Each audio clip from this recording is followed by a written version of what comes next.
How does it feel to know like you're so iconic in the BGC world and like your legacy still lives on to this day?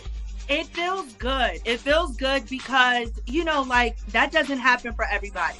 Because I was going to pop up for Baddies Midwest. I was open to it. The first time I ever met her was actually me auditioning for season 7 of Bad Girls Club. She was actually in my little group of 8 and everything. I really gave a hand job.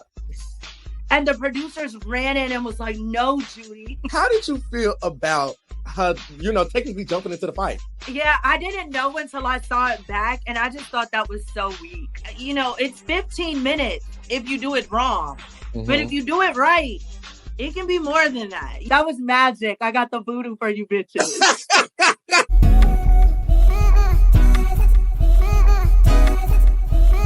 All right. Hey, what's up, you guys? Welcome back to my channel, the Unpopular Party, hosted by me, Malik Taylor. And today, I am here with a very, very special guest, none other than Miss Judi from BGC 7. Hi, Judi. Hi, you guys. I just want to say I'm so excited to be your first guest. First of all, congratulations on your channel. It is the bomb, and I'm a huge fan.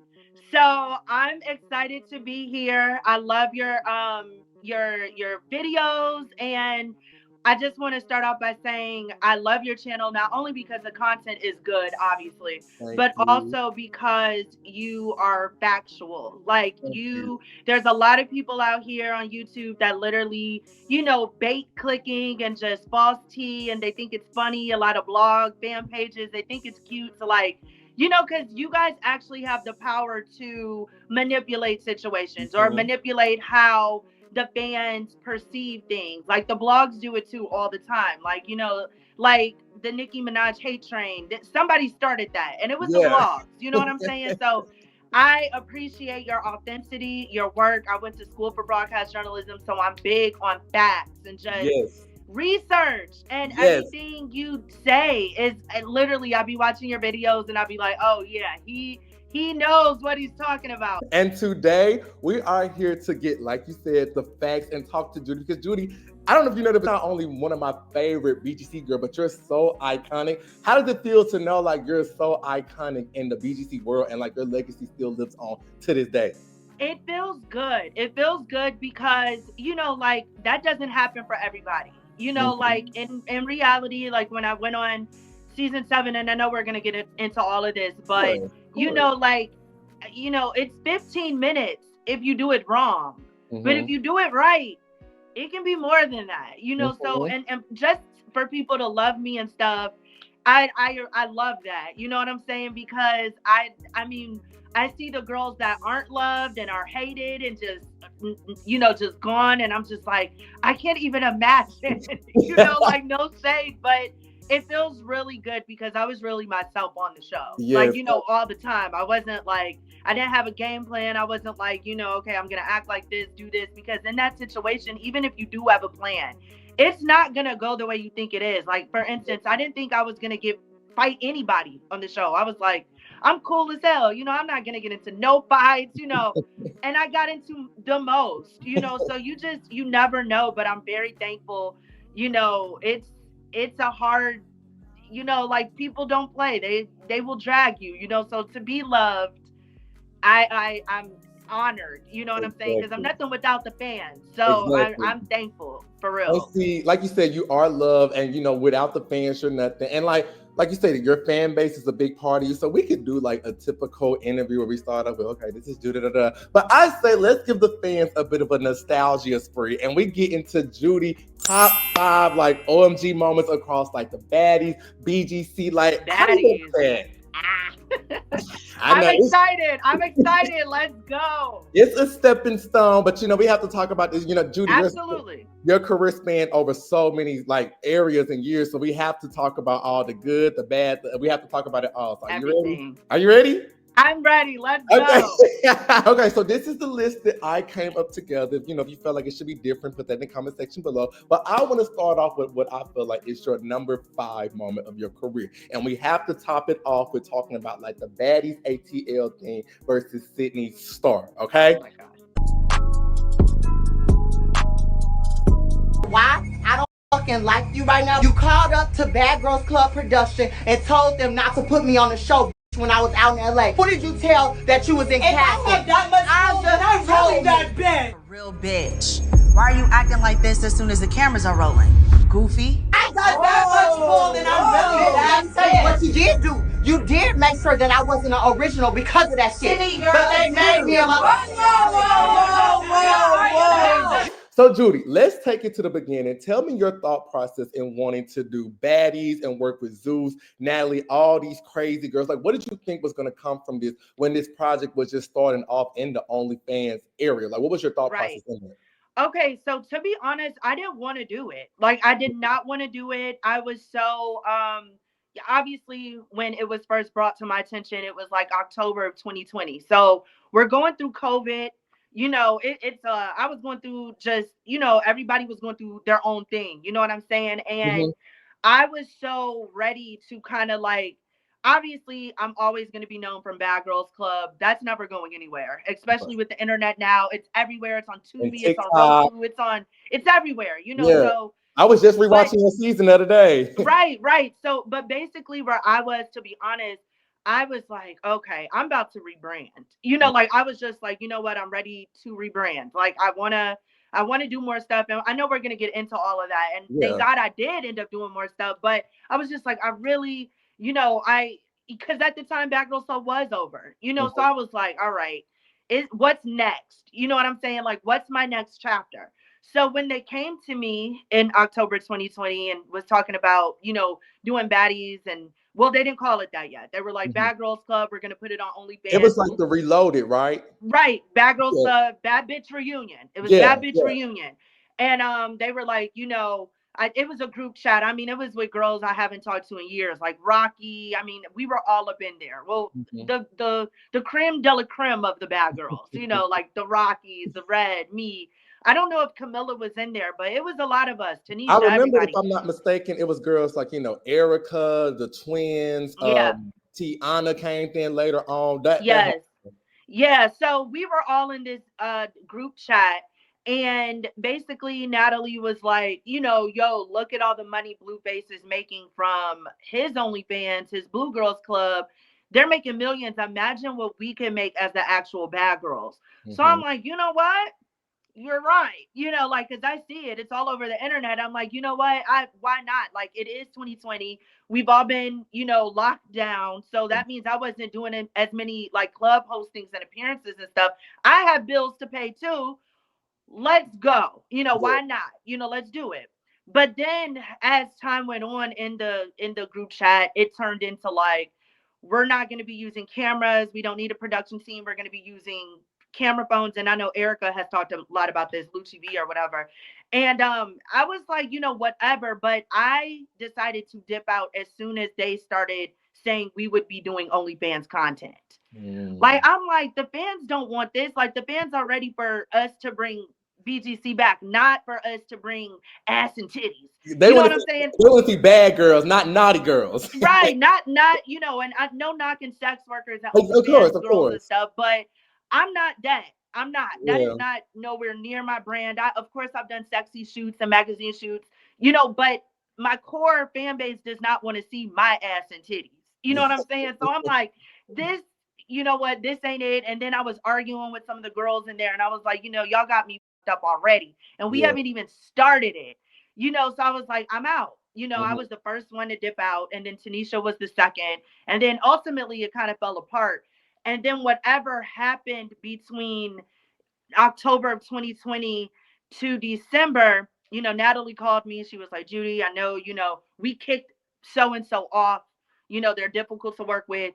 It wouldn't be the same without you. You know, people love you. You're, you know, you're part of a big thing from Bad Girls Club. We want you on Baddies. And Zeus has greenlit it. So please come and do this show.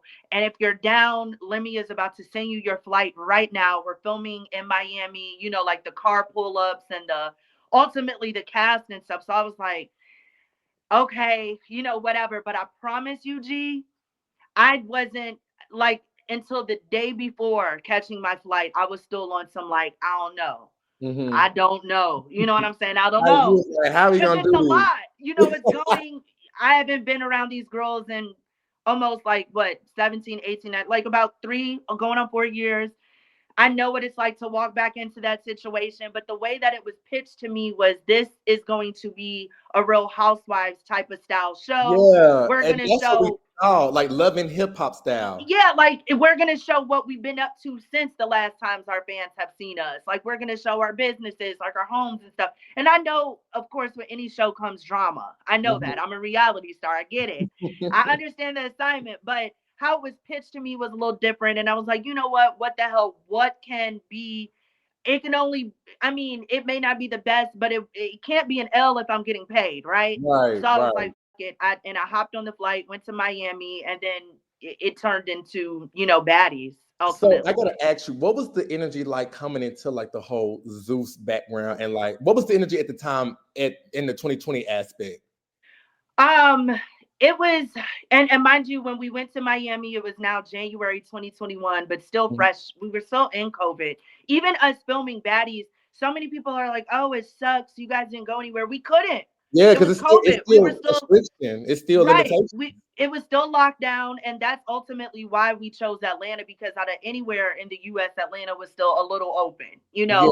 So I mean it was interesting, you know, to see all the girls again, and we had all, you know, grown, you know, we're obviously we've been through things, we're in different head spaces. It was different, but it was the same. You know, mhm. it's like I feel like these girls, like we may not, we go through years without seeing each other, but when we see each other, it's like, hey, girl, you know, like it's, you know, we were ultimately, it was actually, it was cool, you know, like I'm like, Right. wow, you know, like we're about to do this, huh? And then of course Sydney Star was a part of it, and I was just thinking like, damn, she really done found a way to get in here somehow, you know, because she was obsessed with the Bad Girl Club, literally. And I know we're Yeah. gonna talk about that, but it was kind of like, you know, and mind you, even a piggyback, she was cool with me in Miami, you know, like we were getting along, you know, because I knew her from Chicago. We have mutual friends. Well, that's So I'm perfect thinking like, timing. okay, this is gonna be cool, even with Sydney. And Sydney and Natalie were actually arguing in Miami. Like Sydney threw a drink on her in the car and everything. Oh, Yeah, so you know, oh, and Natalie and actually, Sydney got into it. yeah, like just Sydney was being rambunctious, but her energy wasn't towards me. It was actually towards Natalie.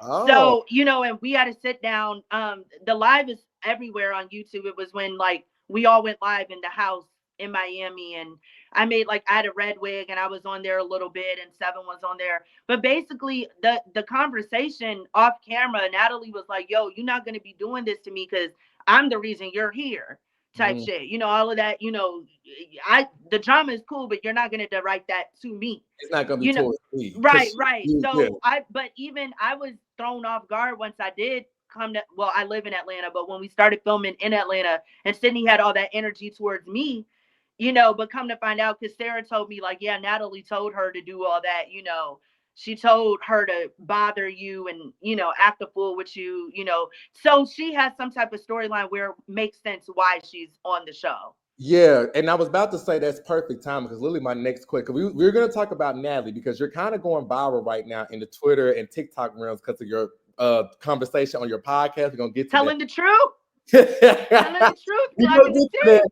But I wanted to talk about, you know, your banter with Sydney Star because you two on Baddies, y'all kind of had like this funny, comedic back and forth. She would go off on you. You'll be like, what? From Bad Girls Club, really about to be back in this bitch. And I wanted to ask, you know, you kind of cover, how did you really truly feel about her? Like, was it a thing where like you really couldn't stand her? Was it a thing like, okay, we'll film this footage, and then when camera had downtime, she really would come in like, hey, friend, type Yeah. stuff.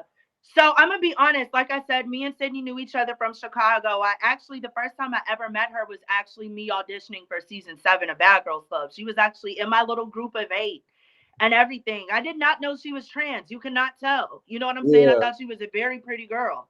And but during the you know, when you go around in a circle and they ask you to say one thing about yourself or what makes you a bad girl, Sydney actually stood up and told the casting director, I'm the transgender diva and I'm the baddest. You know, so she already told the casting director she was transgender. You know, like she Mhm. did. And then on top of that, everybody already knew because her scandal with Chingy was already out. That came out Yeah. like years before. She was already viral on World Star with cat stats. You know what I'm saying? So everybody knew she was trans. So even the storyline of the reason she didn't make Bad Girl Slut was because I told her. Yeah, I I was about mean, to that ask you, did you really block her from not being on Bad Girls no, Club? because everybody already knew she was trans. She told the casting directors in the audition she was the Yeah. transgender diva, you know. And even then, so I will say, they go, you do an extensive background check with Bad Girls Club. They would have found out anyway. You know Yeah. what I'm saying? They found out everything. So no, that wasn't true at Yeah. all. Because But she was very adamant. She was like, you called the producers and told no. them. Yeah, like, did you have that much pull with the producers? And Mind you, I met her auditioning for season 7, so I didn't even know the producer. So yeah, if I did that for season 9, why weren't you casted for season 7? yeah, You know, that and is she auditioned for multiple seasons. Ultimately, I really just think Bad Girls Club at the time, it was for girls, you know, and yeah. I'm not saying she's not or whatever, but I don't, it wasn't that like, it wasn't what it is today. You know And what I'm I saying? touched on that in the video. I also stated I feel like, the world is more inconclusive now. Right. Maybe if she auditioned now for a Bad Girls Club, they probably did it. But you have to have the mindset of like whenever that's BGC 9, it just was not as open as it is. Yeah. Yeah. And then at the same time, just to, you know, say like some things, maybe they wouldn't have casted her, you know, like maybe that it just, that wasn't for Sydney, you know, but Baddies was, you know, Yeah, like, but at the end of the day, you know, at first it was funny because Sydney is a huge fan of mine. And if you know Sydney, she loves a lot of reality TV stars, and her yeah, whole persona is literally all of her favorites like molded together. You know, so a lot of times it was like me arguing with my old self. yeah, Like and I'm like, what the hell? you can tell But because sometimes she'll be like, "I'm gonna kick you out the house," and she's getting, just little stuff doing baddies. I think she wanted to like relive a moment that she never had from Bad Girls Club. Yeah. You know, it was and but a lot of us weren't in that mind frame because we have been there and did that. You know, Mhm. so what started to really rub me the wrong way though was when it got nasty, like when it started being just low blows because you know her talking about my fupa or this and that. Yeah. It's like, damn, I can't really argue back with you because if I take a low blow, people are gonna paint me as homophobic or transphobic, and really I'm not. I was friends with her all these years. I have so Yeah. many gay friends. I've dated women. You know what I'm saying? I'm a So it's part of like, the damn LGBTQ. You know, like not at all, but it's like, okay, damn. So she can say anything she wants, even call me and Janelle trannies, yeah, but I can't say anything back because it's gonna ultimately you could ruin, you know, my yeah, reputation or just anything. So that ultimately was a reason why I walked off the show.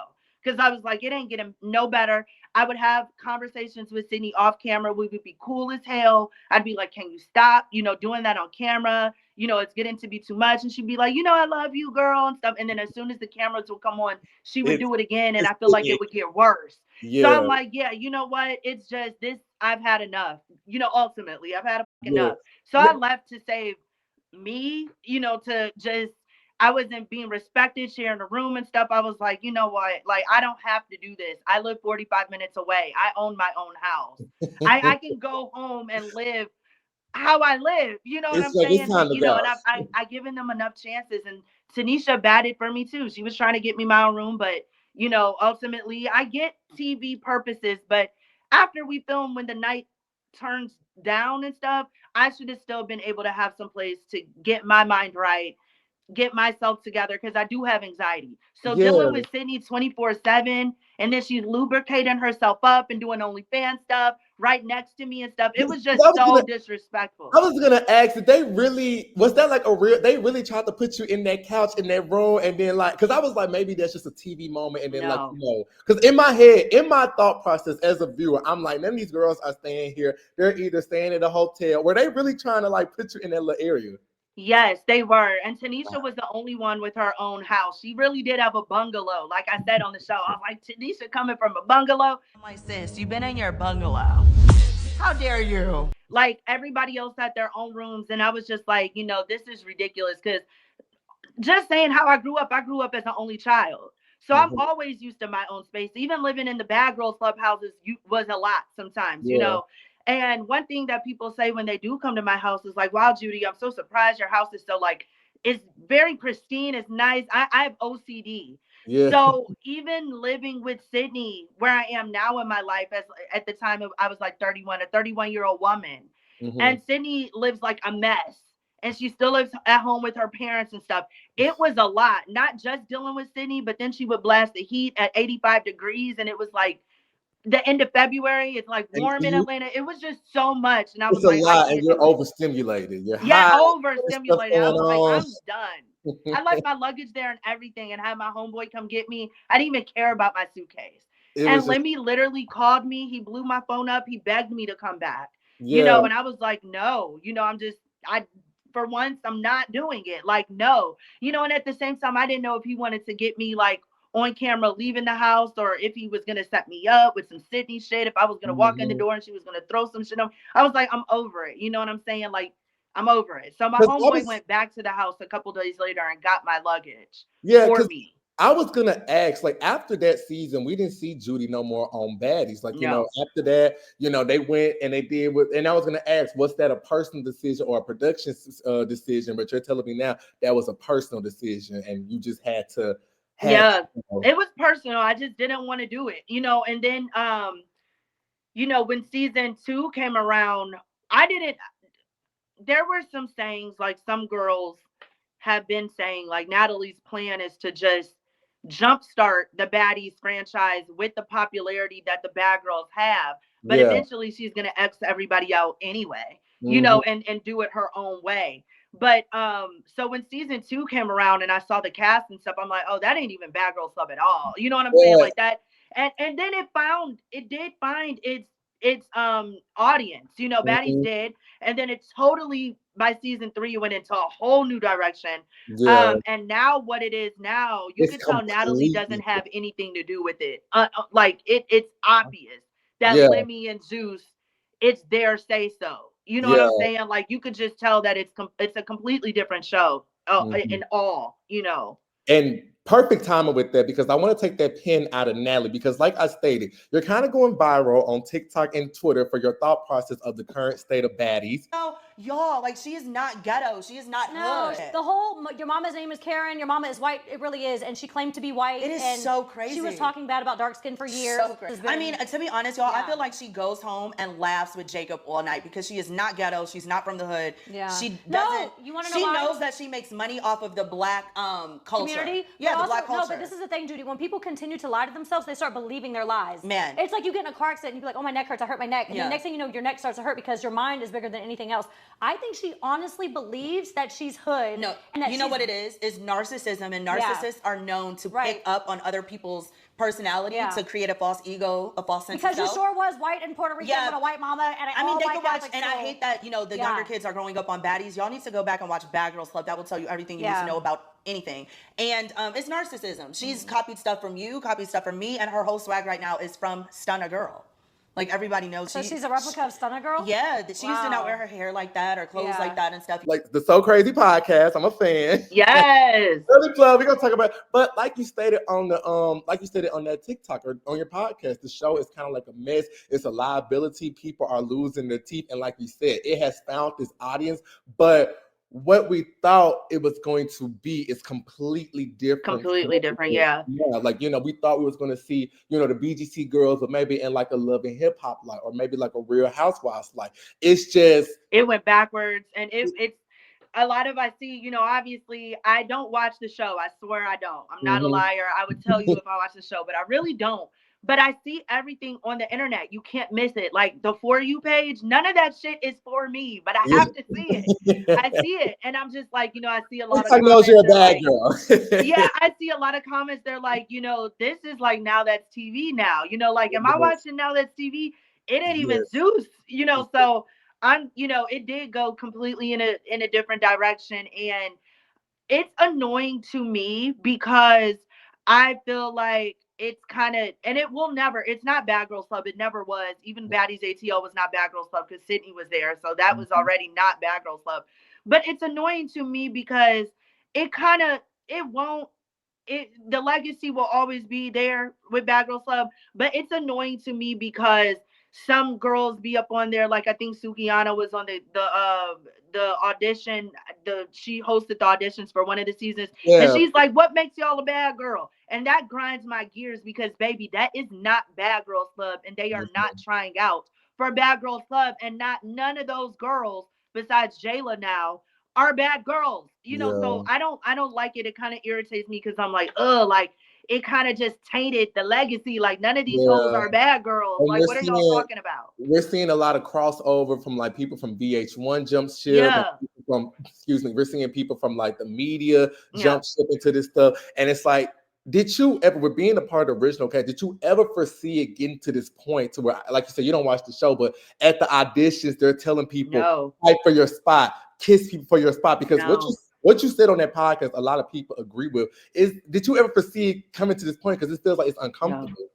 No, and it's unfortunate because, on Bad Girls Club, we fought and stuff like that. But I promise you, at the audition, when I tried out for Bad Girls Club, nobody told me to fight her or do this. In fact, they didn't want fighting. You know what I'm saying? Like, it's unfortunate because these girls think they have to literally like do this to be on TV, and it's not even on TV. Like, it's on the internet. Like, you guys aren't even reality TV stars. Y'all are internet personalities at best, and it's just so delusional. And Natalie knows this. She knows all of this. You know what I'm saying? So she's literally just playing on like these women from poverty who need money, who would do anything for a little bit of money and fame. And she knows exactly what she's doing, and that's pretty much, what I said. And just to piggyback on like me not coming back to Baddies, in an article I know y'all probably saw on Galore, Natalie did say, Roland Ray asked her, if you could have anybody come back from a previous season, who would it be? Natalie said me.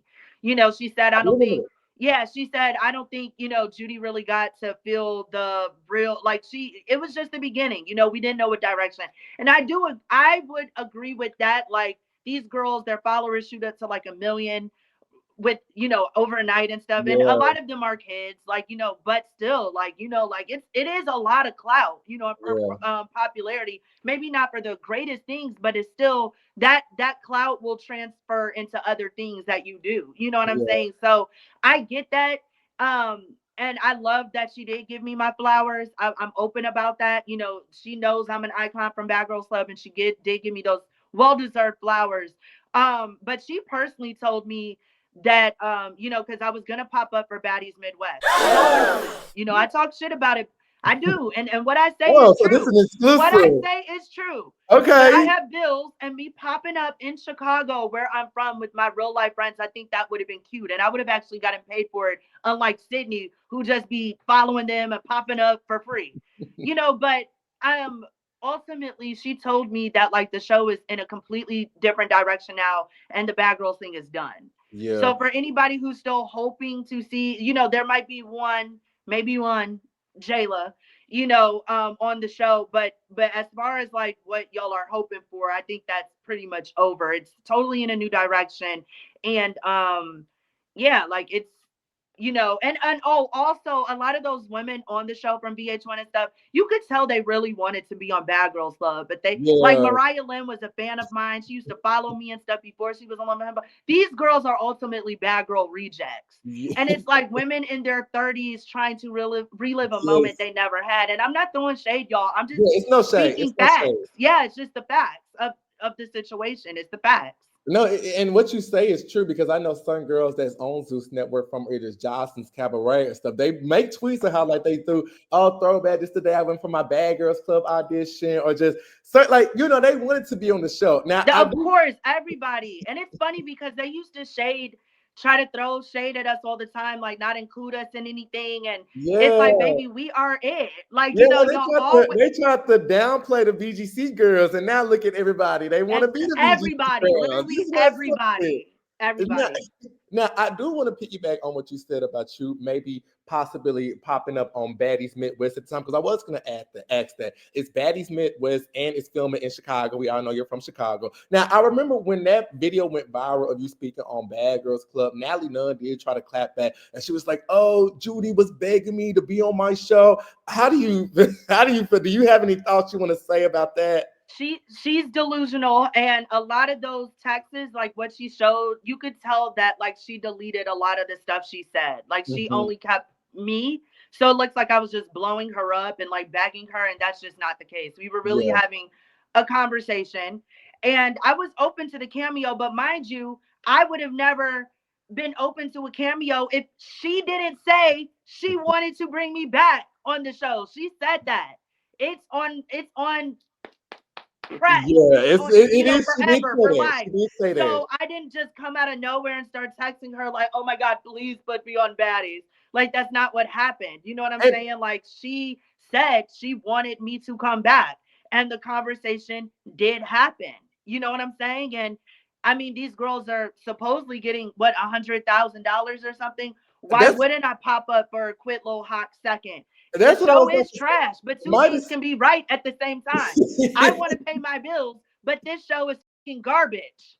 It might as well, because you see other girls like from previous shows, like they do this thing called the special guest, and the special guest is just there for like 2 episodes. So like Claremont Twins last season, they popped up as a special guest. Aubrey, Aubrey, why not? Day. So why not? If they're gonna pay you 6 figures and all I gotta do is just show up for like maybe just a day of filming, right? Why not? And she's the one that spoke it up. You know what I'm saying? Like, I'm doing my own things. I'm not like thirsty to be on Baddies at all. I have major networks calling me right now to this day, baby. Like, I'm not tripping about no Baddies. I got some shit coming. Like, so, I'm doing a lot of other stuff. I've hosted reunions at this point. I'm a reunion host. I'm in movies. Like, I'm not, and I want to be that. I want to be multifaceted. I want to do everything. So me being gung-ho to be on Baddies, baby, that is just you, honey. Mm-hmm. Honey, who turns 40 this month. Like this is your whole career. This is your bread and butter. And I love that for you. If you love it, I love it. But don't make it seem like I was just so thirsty, because you are the one, you called my name, baby. And ultimately I was checking your temp. And you did what you always do. Yeah, because I thought maybe it was like, maybe that's a soft launch foreshadowing for us to see Judi. But you heard it here first. Judi is not going to go on Zeus, but if they cut that check for 6 figures. I'd be open to do a cameo, but ultimately a lot of my close friends and family, they're like, girl, it's a blessing in disguise. You know what I'm saying? Because and all the fans, they'd be like, girl, you know how Natalie is. She is going to go, you're going to go on there thinking it's going to be this cute little pop-up, and she's going to embarrass you because she's jealous of you.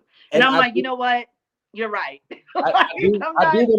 I do want to say this. I do agree. I do feel like it is a blessing in disguise, because I feel like a lot of previous BGC alums, they come on this show and then they tank their image, ruin their legacy. Yeah. Mm-hmm, I've talked to Camilla about that, and she's just like, they played me. You know what I'm saying? And they did. And it's crazy because you can tell that Camilla came there with like just an open mind and wanting to, just enjoy herself, and Natalie just caught her off guard. And I just think that's unfortunate. Like it's like Natalie has this vendetta to get back at all the bad girls. Like even Red on the conversation, like, I want to get my lick back, and she can do it easily, because even though Zeus be letting her get her ass whooped by her castmates and be embarrassing the hell out of her, there's no loyalty there. I mean, it's obvious, but there's still, they can play it in a way where it makes Natalie look good. Like it works in Natalie's favor. You know what I'm saying? So it's just dangerous. Yeah, because I remember when I saw Camilla being casted for Baddies, I will say this, I personally sent Camilla a DM just saying like, Camilla, please you do not have to do this. Like, please, because I said, I know exactly how this story is going to end. She's going to go in here thinking she's doing it for the fans, and it just doesn't work out the way. And that's why I love that she did get House of Villains season 2, because it's like, haha, don't, I feel like Natalie is also trying to erase like the reality and the legacy and stuff. And like, I mean, she's a completely different person. She's trying to erase the facts and the truth of the situation. Like Natalie is not the best. She was one of the best, but there's a lot of us. You know what I'm saying? And I feel like she's trying to repaint a narrative to go like her way, like I was the best ever. When in reality, yes, you were very iconic and you were very popular. We all know that. But baby, nobody liked you. Like you were never. I mean, of course, she had. She's some people's faves. But if we're talking about fan faves for real, like Natalie, people loved to hate her. So in, this narrative she's trying to put out, it's kind of like, and 'Cause somebody got to say something. So I'm going to say it. I used to always tell for like my subscribers and stuff. I would say like people from my generation, we grew up. Nobody was checking for Natalie. Let's just put it like that. And it's like, of course, like you say, she would do her things. Like she did Celebrity Big Brother, and she would go on and do her thing. But nobody really just checked for her like bad girl. Bad. It was just like, oh, that's Natalie. No, So yeah. she had to go to the younger generation to really like reinvent herself. But that's with the stuff with Baddies. So. Hey, like I said it before, I said it again. We saw the bad. I mean, we all know. Everybody knows what it is. Of course, the 11-year-old children may not know what it is, but the fact that Bad Girls Club is now everywhere, they'll probably eventually figure out what it is, and they'll eventually binge watch. They'll eventually see, and for what it's worth, the previous BGC girls who have been on Baddies, they are doing their thing. We saw Tanisha on House of Villains season 1. Absolutely, shout out to T. We see Camilla on House of Villains season 2. So we're gonna speak into this. We're gonna see Judi on House of Villains season 3. Baby. Hashtag Judi for House of Villains season 3. Now, Judi, I do want to segue from the baddies because we know the baddie, but I want to get into some more iconic moments from you. Now, I do want to segue and go into our number 4 moment, and to me, this is when we saw you in a different light, and this will be your run on BGC 13. Okay, let's take a look at that. I'm ready to drink. Duh. I definitely think that this house is gonna really hate me, but at the end of the day, I look at myself in the mirror and I be like, oh. Now, Judi, this is the All-Star season where it only makes sense for you to do it, right? But what would you say your mindset was going into this project? So I will say, first and foremost, yes, I did crash out on on BGC 13. Yes. But I feel like everybody crashes out in their life. Yes, and the good thing about it is after that crash out, I took a real deep look at myself and just my ways. And I personally was nervous as hell going on BGC 13. And it's crazy because I arrived with Julie, who is one of my best friends in real life, from the show. And I thought, this is going to be a breeze. I have Julie, I know these girls. We've done events together. We're all friends. This is going to be great. But I have anxiety, like I said, and I feel like on All-Star Battle, it started showing, but it really showed on 13, and I didn't know how to deal with it. Mm-hmm. I didn't really necessarily know what anxiety was, but I just knew that I was very uncomfortable. Yes. And I was insecure, too. I had gained a little weight. I had been booked up, for years, drinking every night. I just turned 25. My metabolism isn't that fast. I'm a little, I got a little pudge, I'm like, man, looking back, it wasn't as bad. Now I'm like, okay. And a lot of the fans are like, I loved you on 13. I'm like, you're sick, but my thought process honestly was like, okay, this is going to be great. I know these girls. It's not as scary as season 7 when I didn't know what was going to happen, but, another thing, they kind of pitched the show we're going to be grown. We're going to show, what y'all been up to and stuff. And it was totally not that, at all. They brought in Laura, the life coach, who wasn't even a real life coach. And in my past, I've been through stuff. I've had therapists before and stuff, when I went through tumors and sicknesses and stuff like that. So to talk to this person on camera, I was not comfortable at all. And then come to find out she wasn't even a real therapist. I was about to say, well, it's been rumors that she wasn't even a life coach, she wasn't. And so I'm just like, yeah. So I knew. I told that woman I was a demon. I knew to play with her like she was playing with me. No, but it was a different vibe. I was insecure. I wasn't. All of that just played into it. And at the same time, I was trying to show the fans a different side of me, which is why I was showing my business and trying to be more professional and stuff like that. Versus then the same Judi they saw in 7 who was drunk and turned up, which I'm loved and I'm thankful. But I am 25 now, and I think I was caught in between who I used to be and who I want to be, and that was playing out on camera. So it was just very confusing for me, And ultimately, I think I still understood the assignment, because I was the most booked up from 13. Yeah, great things. I went on news segments and stuff, hosted the news and stuff. So it didn't stop anything for me. but that was still it used to trigger me when I would talk about 13, but I'm over it now. I'm healed from it. And I'm able to look back and be like, wow, look at who I used to be. And look at that person who didn't love herself. And look at that person who wanted validation from everybody and just wanted a friend. And how sad was I? Like just sad. I was a hurt person. And I can look at that and acknowledge that like I was in pain on 13. Yes. So it was ultimately it was a crash out and I hit rock bottom, but there was nowhere to go but up after that. Like you said, it was growing and it was telling your story and was telling like, it's the ups and downs to your story. Can't nobody tell Judy's story but Judi. Right. And it was real. It was reality. Yes, you know what I'm saying? Like what you saw, I was really going through that, whatever it was, Right. And I also say like, I was even there's a scene on there where I was like, I want my mom and was crying. And I think that's so scary because that same year, my mom got lung cancer and my dad died on Christmas Day that year. So I'm a Pisces and I'm very spiritual, and we have really great intuition. And I do. Like I have an amazing intuition. I'm very intellectual too. So who's to say that I was in mourning already before I knew what was going to happen? It's just very eerie. 2014 was a very life-changing year for me. Absolutely. And I get what you mean by that. I feel like that's just a thing with water signs. You're a Pisces. I'm a Cancer. Yeah, we just see stuff on such an esoterical level, and we just have this feeling. Now, I'm going to ask you about some stuff on the show because on this season, we do see the demise, unfortunately, of you and Danny's friendship, and we also see you and Julie, get into it. Do you feel like that was mainly the show, or was there some pre-issues that flow into the show? Well, looking back, I think that Danny has been rude as hell to me many times. Just in general, she was a very rude girl to me.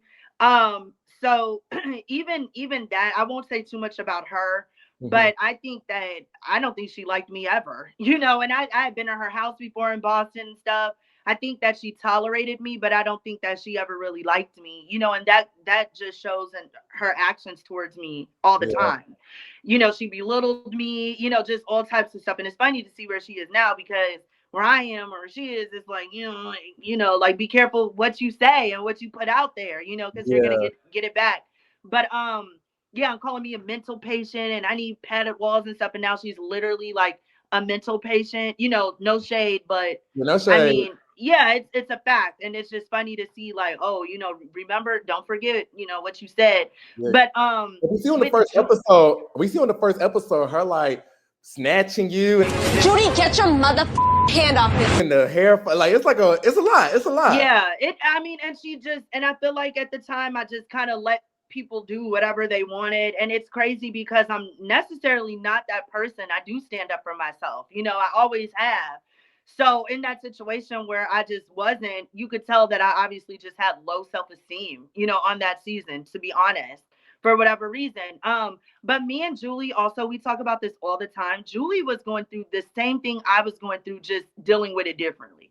Julie was drunk as fuck on 13 and she has anxiety too. And then when we weren't friends anymore, she got even more anxiety, so we talk about this all the time. And you can feel that. We talk about this all the time. Like Julie was like going through it on 13 too. We both were. And I just think the cameras and just the producers and just, things just don't work out sometimes or go the way you think it's going to. Because me and Julie had a ball together on BGC All-Star Battle. Like me and Julie that's how we got so close and we were so excited. And before we even went into the house on 13, me and Julie were out in LA partying, drinking. Like we were so excited to come in as this duo. We were like, we're going to run this house, Right. And it didn't work out like that. And, Julie didn't even come to the season 13 reunion. So that goes to show she was really, going through it for real. So it just, 13 didn't play out how we wanted it to. And ultimately, a lot of fans didn't like it. And that sucks because this should have been one of the greatest seasons. It should have been that. Because I ain't gonna lie, I was excited for this season, but it felt like a buzzkill. It just felt like so much was good. It was dark. Yes, dark. that's the best word I can put it. It felt like all of you girls was really going through. It was dark. We all were though. We all were like Camilla with her abuse and all the rude stuff Natalie said. And I mean, we were definitely all going through it in our own ways. And you have to remember, we all had been through this before. So all of us had like a wall up and was full of anxiety. We're like, oh my God, I can't believe I'm doing this again. And it's not like a Love Games. It's not like an all-star battle, a competition show where you're there competing and you have something to focus on. It's another season of Bad Girls Club. And that in itself is a lot to deal with. You know what I mean? And then mix in a fake life coach and mix in just them trying to like, it was so bad. Like, it was just so bad. Like, just us, like fixing our problems. Like that, fixing your problems on camera is not, so it was already just a lot, and I kind of feel like some of the girls,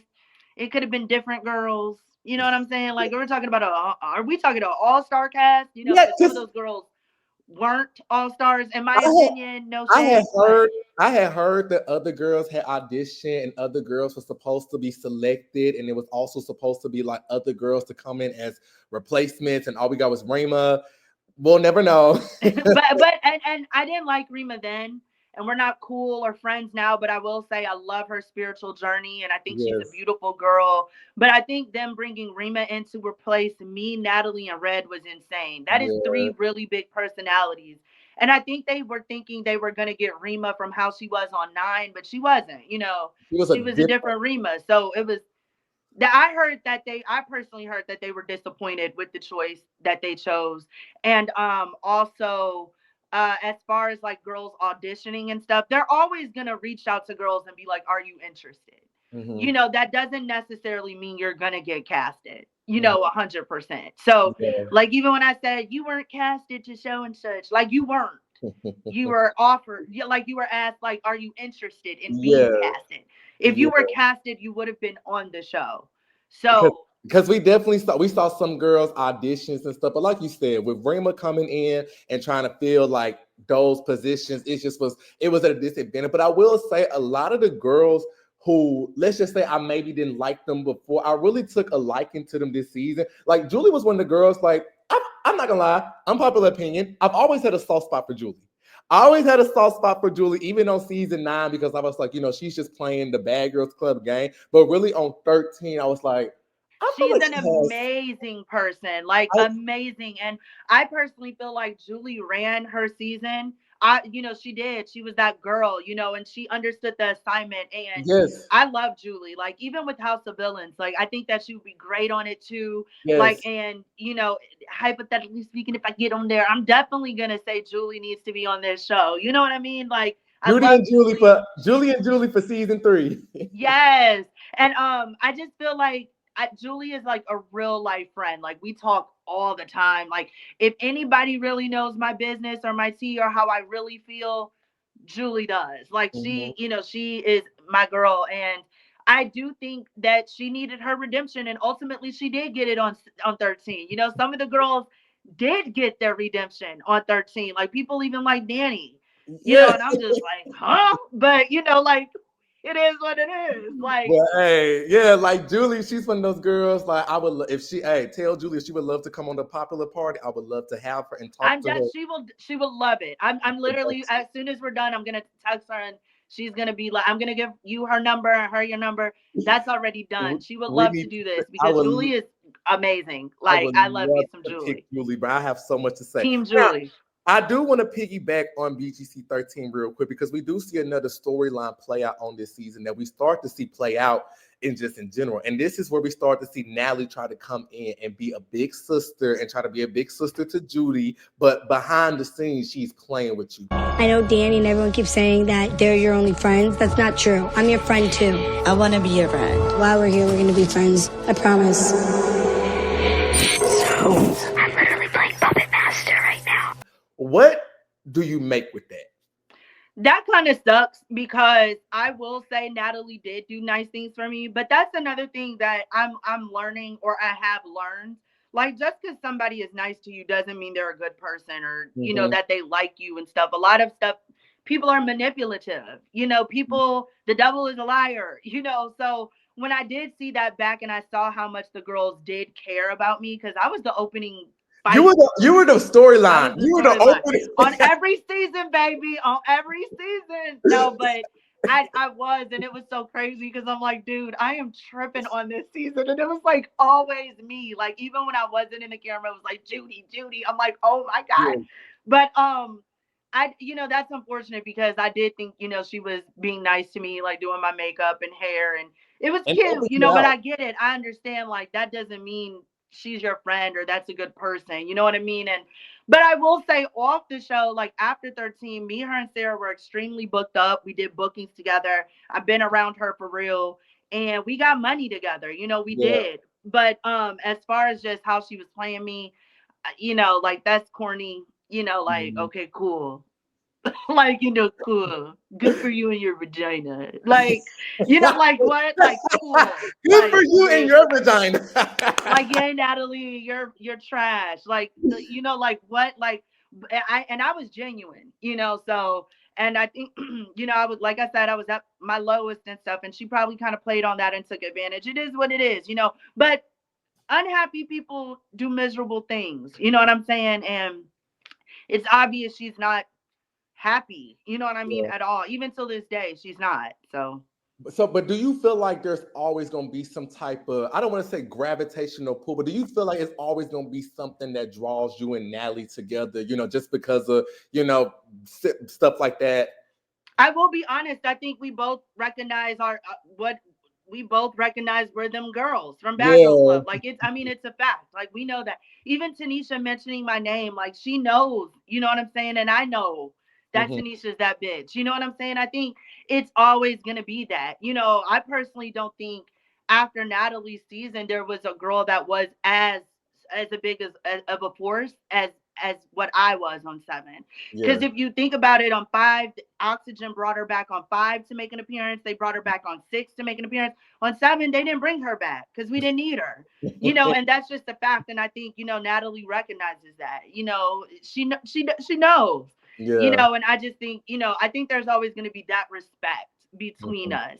But how it, you know, us as bad girls, we all want to be the star. We all want to be the center of attention. I mean, it's a fact. You know, we're all bad girls. We were all casted because we like attention, and we come on now, you know. So I think, so I think sometimes it's always going to be like, I'm the best. No, I'm the best. You know, and that it's petty sometimes, but ultimately, I really don't have no beef with Natalie. But one thing that I said on my podcast is I'm going to be speaking the facts. You know what I'm saying? That's what you do as a journalist. You know what I'm saying? Like, just because I said you're a colorist and your show is trash, like, you know, like it's a fact. You know, like there's receipts. You know, so but I don't. It's like, like in my house, like, ooh, I hate Natalie Nunn. Like, you know, like I'm not doing that. Like, I really don't care. Yeah. You know, I don't. But you know, it is what it is.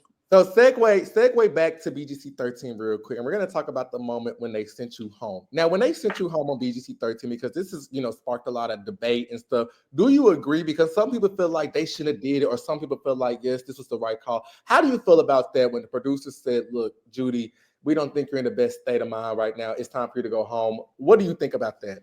Well, also, so what y'all didn't see is throughout my time being there, the producers were begging me, like, Judi, are you okay? Like, we don't want you to go home, you know. And they would be talking to my mom on the phone, and they would pull me behind the scenes to talk to my mom and stuff. I was literally like anxiety as hell. Like, you know, I was having an anxiety attack. Like I said, I didn't know what it was, but the show psychologist, the real psychologist that we meet with and stuff before being on the show, Dr. Hogan, shout out to him. Love him. Girl from Fear Factor. He definitely, you know, told me that I had an anxiety attack, and I didn't know that till after the season, you know. So I was on the phone with my mom. They did not want me to go home, but when it was clear that it was just not getting better, they ultimately was like, Judi, you don't see it now, but you'll see it later, that this is the best decision. And of course I was hurt because I love being on TV, and I was like, damn, like, you know, but I just wasn't there, you know. And they were absolutely right. At the time, I didn't see it. I was hurt, you know. I was real hurt. But now I see it. You know what I'm saying? Like, yeah, that was the best thing for me. Me being in that house, that was at that point in time in my life. No, that was not it. You know what I'm saying? So that shows that they cared. You know what I'm saying? Like they did. You know, like that's why when girls be like, oh, they did this to me or production or blah blah, they never did that to me. You know, so I do want to, I appreciate, and I love Bjorn Murray to this day. They have a podcast. I was like the only girl they asked to be on it and stuff. So I love Bjorn Murray, and I always will because they've always been nice to me. So I feel like you're BGC's child. Like you're just BGC's you just like, and it seems like from what you're saying, like, you know, you took the time to really like just see this is how I'm presented, and you really worked on yourself. And like I said earlier, you needed, like I was like, I never want to be like that or look like that or feel like that ever again, you know. And then ultimately my parents crossing over really forced me into growing up and changing. You know what I'm saying? Like that, I mean, I've been through stuff, like I said, but nobody can understand what I went through until you go through it. You know what I'm saying? And losing both of my parents back to back. And ultimately, I was raised an only child. Like that was a lot of responsibility, like even to this day. You know what I'm saying? Like a lot of comments and people say on my podcast, I'm so thankful they see that. They're like, oh my God, the growth, like just the intelligence, the intellectual, like I mean, wow, Judi, you know, and I love that, you know, but it's literally like things happen in your life sometimes where you can never go back to, you know, how you were. And I'm just thankful I'm still me. Like I'm still funny, I'm goofy, I'm happy, I'm still me. That didn't ruin my life, you know, but did it kill a version of me? Yes. Yeah, how could it have not? You know what I'm saying? Like I have all this responsibility, like moving my mom's house, you know, like packing her things. I planned her memorial, you know, like that. I never saw that coming at 25. You know what I'm saying? I didn't even see it 6 months before she got diagnosed. So it's just like the whole BGC 13 experience and then going straight into that. I feel like it's part of my story. You know what I mean? And it really just forced me to grow up, like, and just to, hey, Judi, what are you gonna do now? You know what I'm saying? Like, you can't keep getting drunk and going to jail. My mom isn't here to just bail me out anymore. You know what I'm saying? Like, I can't. I have bills now. You know what I'm saying? Like, this is serious. I can't just be drunk every day and hungover. Like, I gotta make money. Like, it's just so many levels of, like, you know, and BGC 13 was the beginning of just growing up. And I was just about to say, we see the change after because after BGC 13 and the other stuff we would see you in, or just like in Baddies, like, yeah, it's maybe not like the Judi, but it's not like Judi completely is gone away. We still see Judi, but we see Judi. I'm her. I'm still her, but just a different, a more, I feel like a more conscious Judi. Yes. A vibrating on a higher level Judi, but I'm still her. Like everybody knows that. But yeah, that's another thing on 13. I'm like, Sydney is taking me back, like way back. And I don't want to go all the way back because I started going there. Like I started going there with the throwing the apple juice and the wig was crooked. It was like every day my wig just slid a little more to the left. I'm like, dude, in a minute, I'm going to have no wig. I got to go home. Like I got to go. It's time to go. It's time to go. But it was time. I would say a lot of people do appreciate your journey on BGC 13, especially people who deal with mental health. You know, I go through it.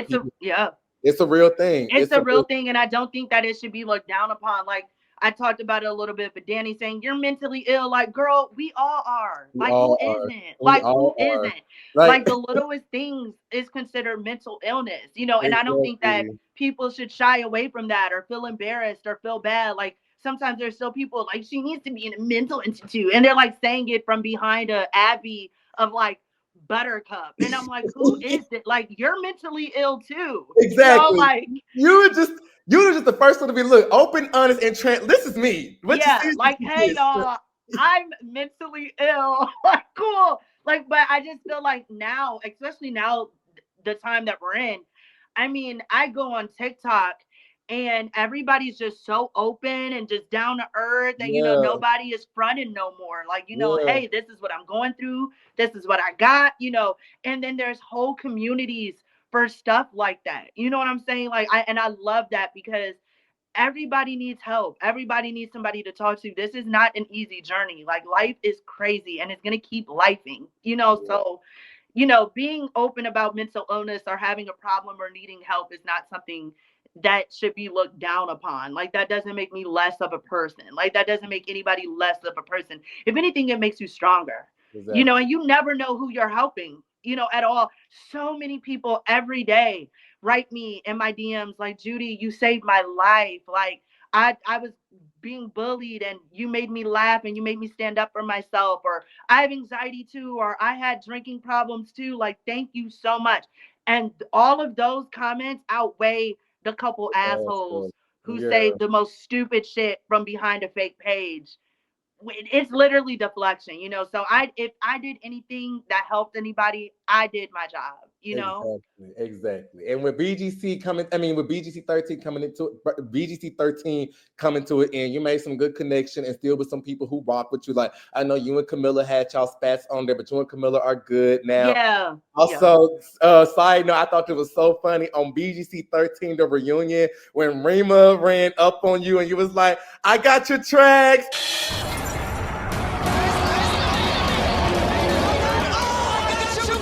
But then she turned around and was like on Instagram, and she was like, when you say I'm gonna jump Judi in Chicago, but you meet her and she's one of the nicest, sweetest people you ever meet. Yeah, Rima, that was the character. It was for her. It was for me, it was her thinking she killed Miss Voodoo. I need everybody to know, because I get this question all the time too. Like, they're like, rest in peace, Miss Voodoo. I'm like, no, I still have her.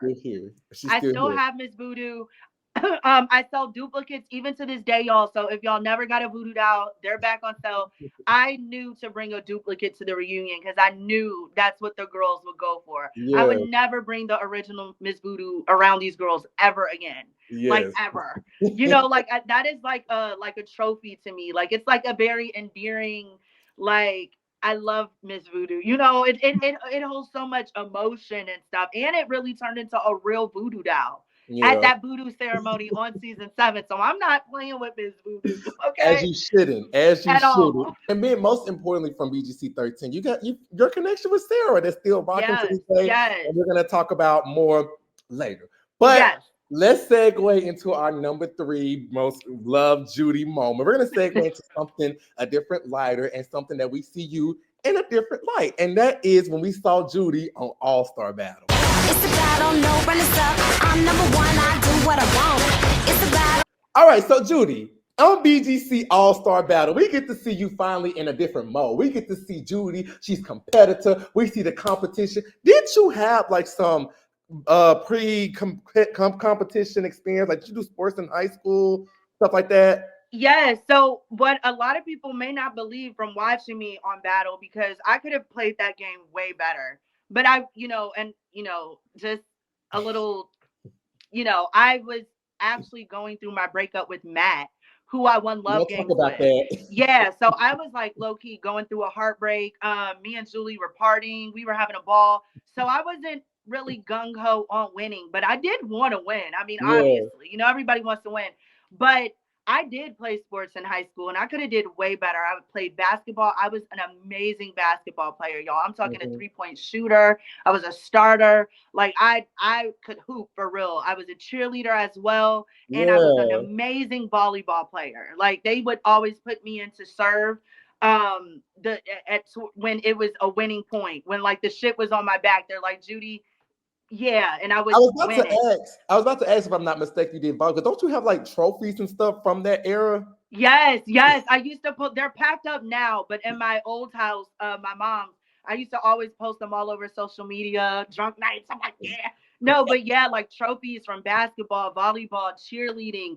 I also, ballet, tap, jazz. Like, I did everything. Piano. Like, I still have a piano in my house. Like, one of my mom's many treasures that I have from her that I will never sell or give away are grand pianos. So yeah, and I can play to this day. I do music. So I was really athletic in high school, and because if you saw that one moment, I got the basketball in the bin. Yeah. When Zen was trying to, you know what I'm saying? Like, I'm a hooper. I was a hooper. But I just didn't play that game to the best of my ability. But I did get far. I was literally just talking today with my fans on Twitter. I made it far. They're like, you made it far, girl. You made it really far. I did, but I could have played it way better, way, way better. And I think even though me, Julie, and the Twins Alliance did get us far in the game, at some point I should have let that alliance go and played for myself. Like when it was every girl for themselves, we still kind of was sticking with an alliance. And ultimately, I think me and Julie got the Twins as far as they got. You know what I'm saying? Because remember, Natalie was ready to get them out the door from the jump, and it makes so much sense. She was not wrong. Like she's like, there's two of them. You know, if one wins, the other one is gonna win. There's two. Yeah, like y'all are speaking. Split the money. Yeah, so she was right though, but I could have did better. But I loved that show because me and Julie really did have a ball. Like that was so much fun. And then Ray J hosting, it was just like. I was just about to ask, how did you feel about Ray J being the host? Or being the judge of this? Ray J being the host, I had actually met him at BET Spring Bling in 2008. I posted pictures of that and stuff. But when I saw Ray J being the host, I was really excited because I'm like, yes, you know, like I'm a reality star. Like it's Ray J. You know what I'm saying? Like that was dope. You know, like it was Ray J. And I cried. People bring up that meme of me all the time. I cried when I found out he was the host. And yeah, I was just like excited. And I will say Ray J is hilarious. To this day, he was so professional, All-Star Battle. He was very nice. Like he was just a great host. Like that was a great, they loved him too. Like Oxygen and Beyonce Murray love Ray J. So yeah, because I'm not gonna lie, when I first heard Ray J was being the judge, I was like, okay, Ray J, how is this gonna go? Because you would just assume like maybe Tanisha or something, but he did an amazing job. He did. So professional, called it down the middle. Like he did a good job being the host of this show. He is. So when you saw that, they're casting for a new BGC spinoff and stuff like that, and you saw like, okay, this is a competition series. Like, did you think like, okay, like I'm gonna win? Like, what did you think when you saw this was like a competition series? I was like, oh shit. Like, you know, because mind you, we're doing a challenge. Man, and that's another reason why I was so excited because you know it's Beyonce Murray and they are the masterminds behind the challenge, you know, the real world. Remember Road Rules? So I grew up watching that stuff, like the real world and stuff, and to actually be there in that moment doing it, but with obviously a Bad Girls Club theme, I'm like, this is so like, dude, like dreams come true, you know? It was amazing. Yeah, like it was just an amazing feeling. But I will say they babied us on All-Star Battle 1 because our challenges were nowhere near as big as they were on 2. And that's how it goes. But when I saw those challenges on 2, I was like, oh, baby, no. Like when they were on that crane above, I think, the ocean, like all we were doing was hanging from luggage in a little dirty pond. Yeah. You know, and I'm like, man, wow, you know, like they're really doing the challenges. They're upping it. I can't believe that show didn't keep going, you know, like. That's what I was about to say. They were really about to get up with the challenge. And from what I heard, it was going to be a season 3. But, you know, with them just like switching gears and different stuff happened, like, you know, it just didn't happen. But, man, I really do wish that like there could have been a season 3. Yeah, like, that would have been so cool. Right as we was really like liking it. It's just I feel that about Love Games too. I'm like, man, like, you know, because I think about who could have been on 5. You know, like I personally think I know you in your video you said you thought it was gonna be. I know it's because you know I watched your shit. I thought it was gonna be Nancy, Valentina, and Janae, and I was gonna be here for it. You know, and that would have been cute. I love Janae. I like Janae. You know, every season there's girls that the fans be like, you remind me of her. Janae is from Houston. My family is rooted from, you know, Houston and Louisiana. Janae was Creole and she turned up, you know, so, and I met her in real life. Like, I think she was beautiful. She's fun. Yeah. I never met Valentina and I don't think I met Nancy, but I think they're both very pretty girls. And I think that would have been dope to see how that would have played out. But also, I'm thinking like, okay, 5. So that would have been 9 because season 4 was full of season 8 girls. Yeah, I think I could have seen obviously Rima on it. Rima probably definitely. I saw Rima on there Rima too. would have been on it, and I think it probably would have been because you know they do like a mixed girl or a black girl. They well season 4 was different though, because they had Danny, Camilla, and then Amy was a blonde. Yes. But they do have a certain. They do have a mix. They have a mix. They have like the black girl, the blonde girl, and then the girl that kind of can be both. Like for on season 3, it was Natalie, Amber, and then Leah. You know, I'm shocked they didn't cast like Ashley King. Yeah. Or or Shar even, or they probably turned it down. They probably was like, I don't want to do that. But put a pin in Love Game, because we're gonna get to Love Game. Okay,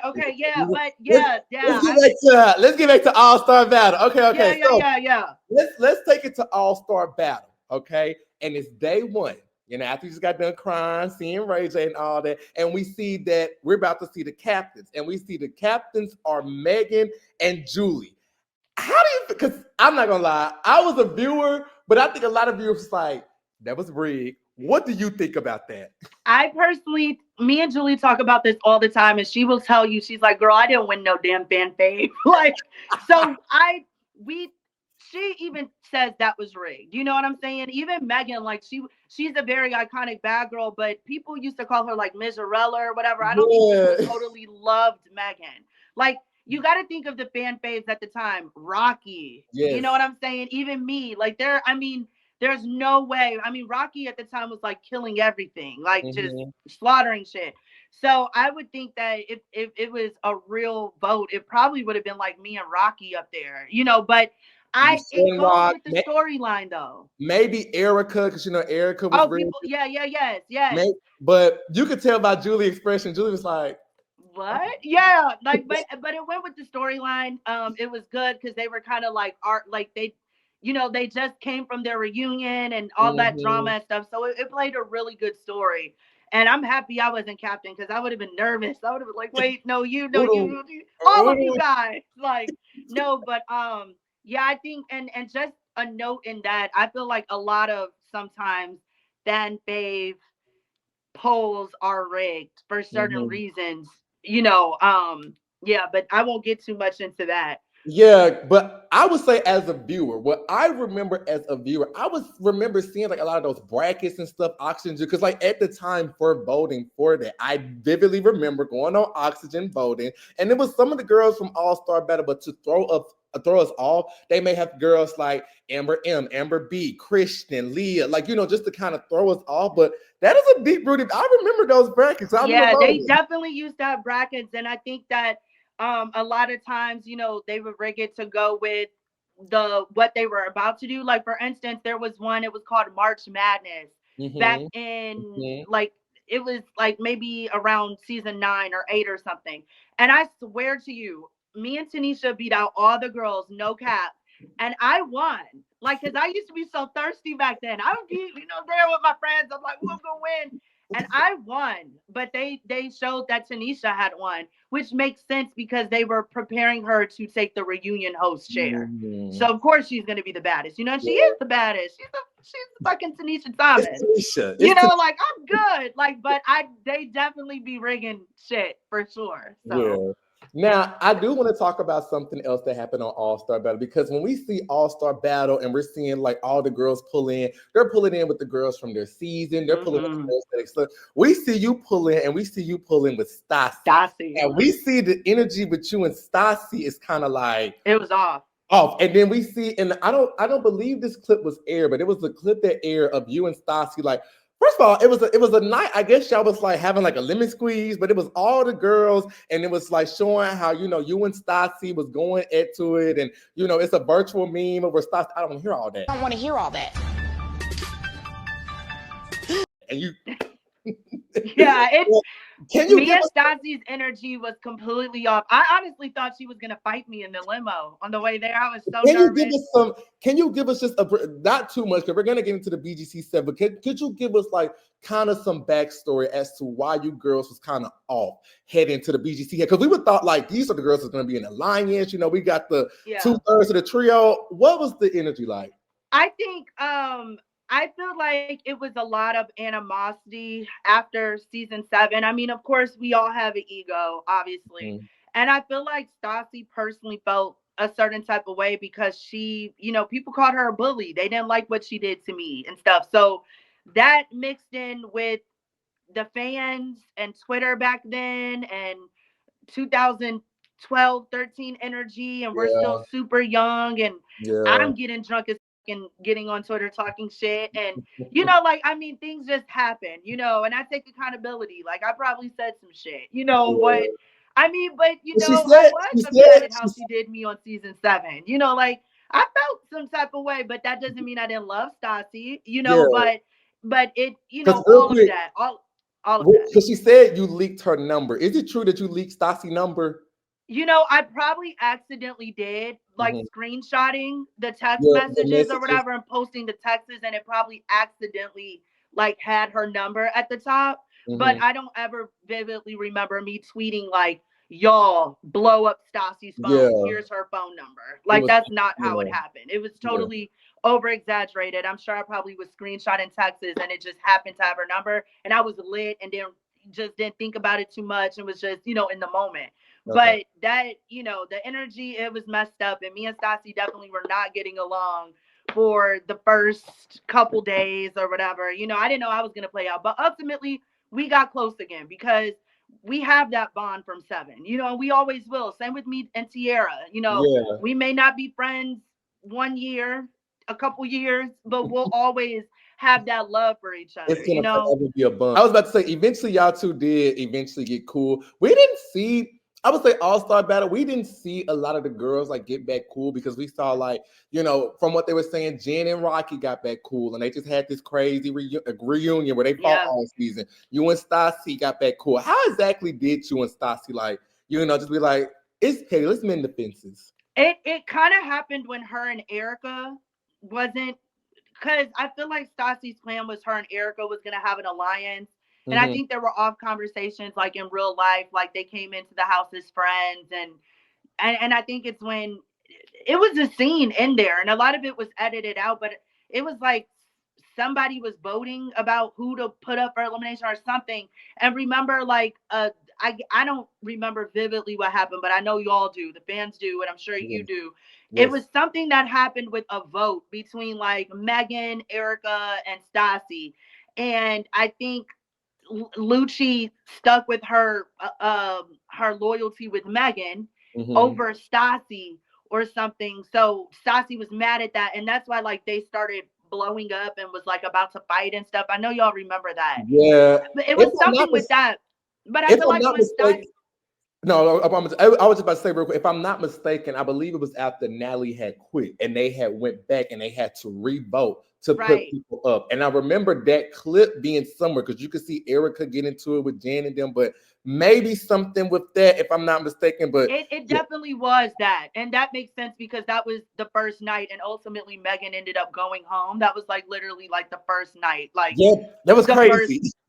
So I feel like once Stassi realized she was alone in that house, and, like, she don't really know these girls like that, and the friends she thought she had, they're not cool no more and stuff. I think that gave an opening to her, like, well, I know Judi, so let's mend this, you know what I'm saying? So we weren't on the same team though. She was on purple, I was on pink, but still, that, when that comes down to it, you kind of come back to the people like the people that like right. So that's ultimately how that started, mending and stuff. And we would see that with other girls, like even Paula and Jen. They may have been on different teams, but they still you go to the people who you gravitate to. Yeah. And ironically, besides Stassi, and I feel like, well, Stassi stayed a little while, but I feel like me and Julie's friendship just blossomed that season. So that was who I knew, like, same with Julie. It was, and Flo too. Flo, I love her spiritual journey she's on now. But yeah, we all had a ball. We did. With crazy ass Flo. We did. And then, at least, and you got to have that moment with Stassi, because, Stassi had eventually got eliminated from the house. Now, before she got eliminated, she had this blow up with Natalie. They fought. Yeah. But at least we got to see you give her a hug, tell her goodbye. So that was cool within that. Yeah, like, because I always will love Stassi. You know what I'm saying? Like, always. That, like I said, me, her, and Tierra have a bond that nobody, like, it will always be there because we went through it. You know what I'm saying? Even to be honest, all the girls from my season, you know, even Shelly, like I like her in real life, you know, like I just will always have a respect for each of the girls on my season, even Priscilla, even Tasha, you know, like they all played a role to make it so great. Like it's just, you know.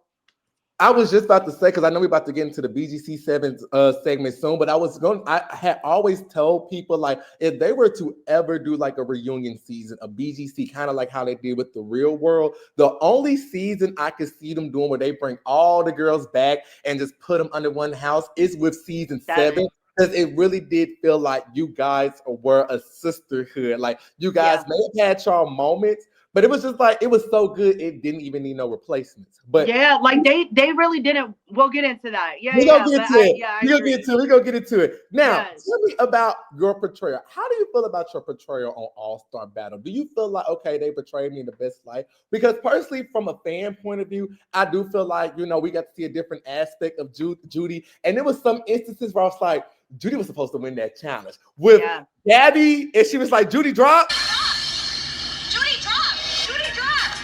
Yeah, and that's what I'm talking about. Like I could have did way better because I won that challenge. Like, and everybody knows that. Everybody was so mad when I dropped. I definitely won that. That without a doubt. Yeah, and I hate heights. Like I'm scared of heights, so that's why I was holding on for dear life. Like I was so scared. It was out of fear. But I can swim though. Like it wasn't me hitting the water. That's not what I was afraid of. I can swim. It was the drop. Yes. And I won that for sure. But I liked my portrayal. I think I was super funny. I always cried on every show, but I think I was overly emotional on this show because I was going through a breakup. But I think I was just funny. I was a mess. Like I was drunk. I was turned up. I think that I had a fun time. They even did a breakfast in bed challenge. I was just about to say, how did it feel having a challenge named after you? And you're one of the girls. I was the only one. Yeah. That was dope. That's what I'm saying. Like I love Bianna Murray. Like I love Oxygen. Like they love me. And you know, and I know that. You know, like, and it's just I love that. You know what I'm saying? Like, and then Flo let you dump the milk and cereal on. He was like, "Hey, wait, can I do it too?" Yeah, it was a lot of fun. I think it was cute and it was fun, and I liked it. Like, cause it was me. You know, it was fun. I think one of the funniest moments that season is when you was drunk and they was trying to get you into the house and they was like, Judi, if you get up these stairs, we get you another shot. You was like, well, sure, let me show you. I ran up the stairs. Yes. Like, yes, man. On shows like that, even I know we're gonna get into Love Games a little bit, but I love those type of shows because it's fun. You know, like it is fun. Because aside from the show and the competition, like baby, I'm in LA, like I'm in a mansion, like it's lit, turned up. You know, and you young and turned at that time, like you have like early 20s, like that. It was a lot of fun. I enjoyed All-Star Battle. That I often forget because I always say Love Games was my favorite show until I remember how much fun I really did have with Julie and just the experience. Basically, you make chicken. Chicken is when you cut their heads off. Chicken's still brine. You know what I'm saying? It's turkey bacon. But how do they turn it into bacon if it's a turkey? You know what? So All-Star Battle is up there for sure. Yes. Now, speaking of All-Star Battle, we get to the reunion. We get to the reunion for All-Star Battle. And you say something this reunion, like, I guess because it's the water sign in me, but it just stuck with me for life. But it said when we panned to you at the reunion and you cried, you said, I'm still stuck on Love Games. I am still on Love Games. Like, I still think I meant it because I'm telling you, I was going through a breakup. I love me some Matt. We're still friends to this day. It's funny how things just work out or just play out in your life. But at the time, I was like, I'm still on Love Games. And I think I also was subconsciously thinking, like, I won Love Games. I should have won this show too. Like, I am tweaking. But that takes us to our perfect segue because, you know, that's my number 2 favorite moment of you, which is the Love Games era. Love Games. My name is Judi, and I got the voodoo for you bitches. My type of boys definitely have a sense of humor, definitely not pushovers because I have a really bold personality. These are 13 boys coming to compete for 3 bad girls. Who knows, they might be bad boys themselves. Judi, how did the producers approach you with the idea of doing Love Games? Okay, so I promise you, I had just left New Orleans. Like even the day that filming was over, the last day, they bought me a flight to fly back to Chicago. The show's over. But my mom was in Lake Charles, Louisiana at the time. So she was like, no, don't worry. Don't go back to Chicago. I'm going to drive with your Aunt Lou to the airport in New Orleans to come get you, which is only 2 hours away. So okay. My mom picked me up from the airport in New Orleans and we drove back to Lake Charles to my Aunt Lou's house. I promise you, the next day after leaving the BGC 7 house, I got a call. And it was the 818 number. I already knew what time it was, but I thought they were going to ask me about some stuff from season 7 or filming or my final interview or just, anything.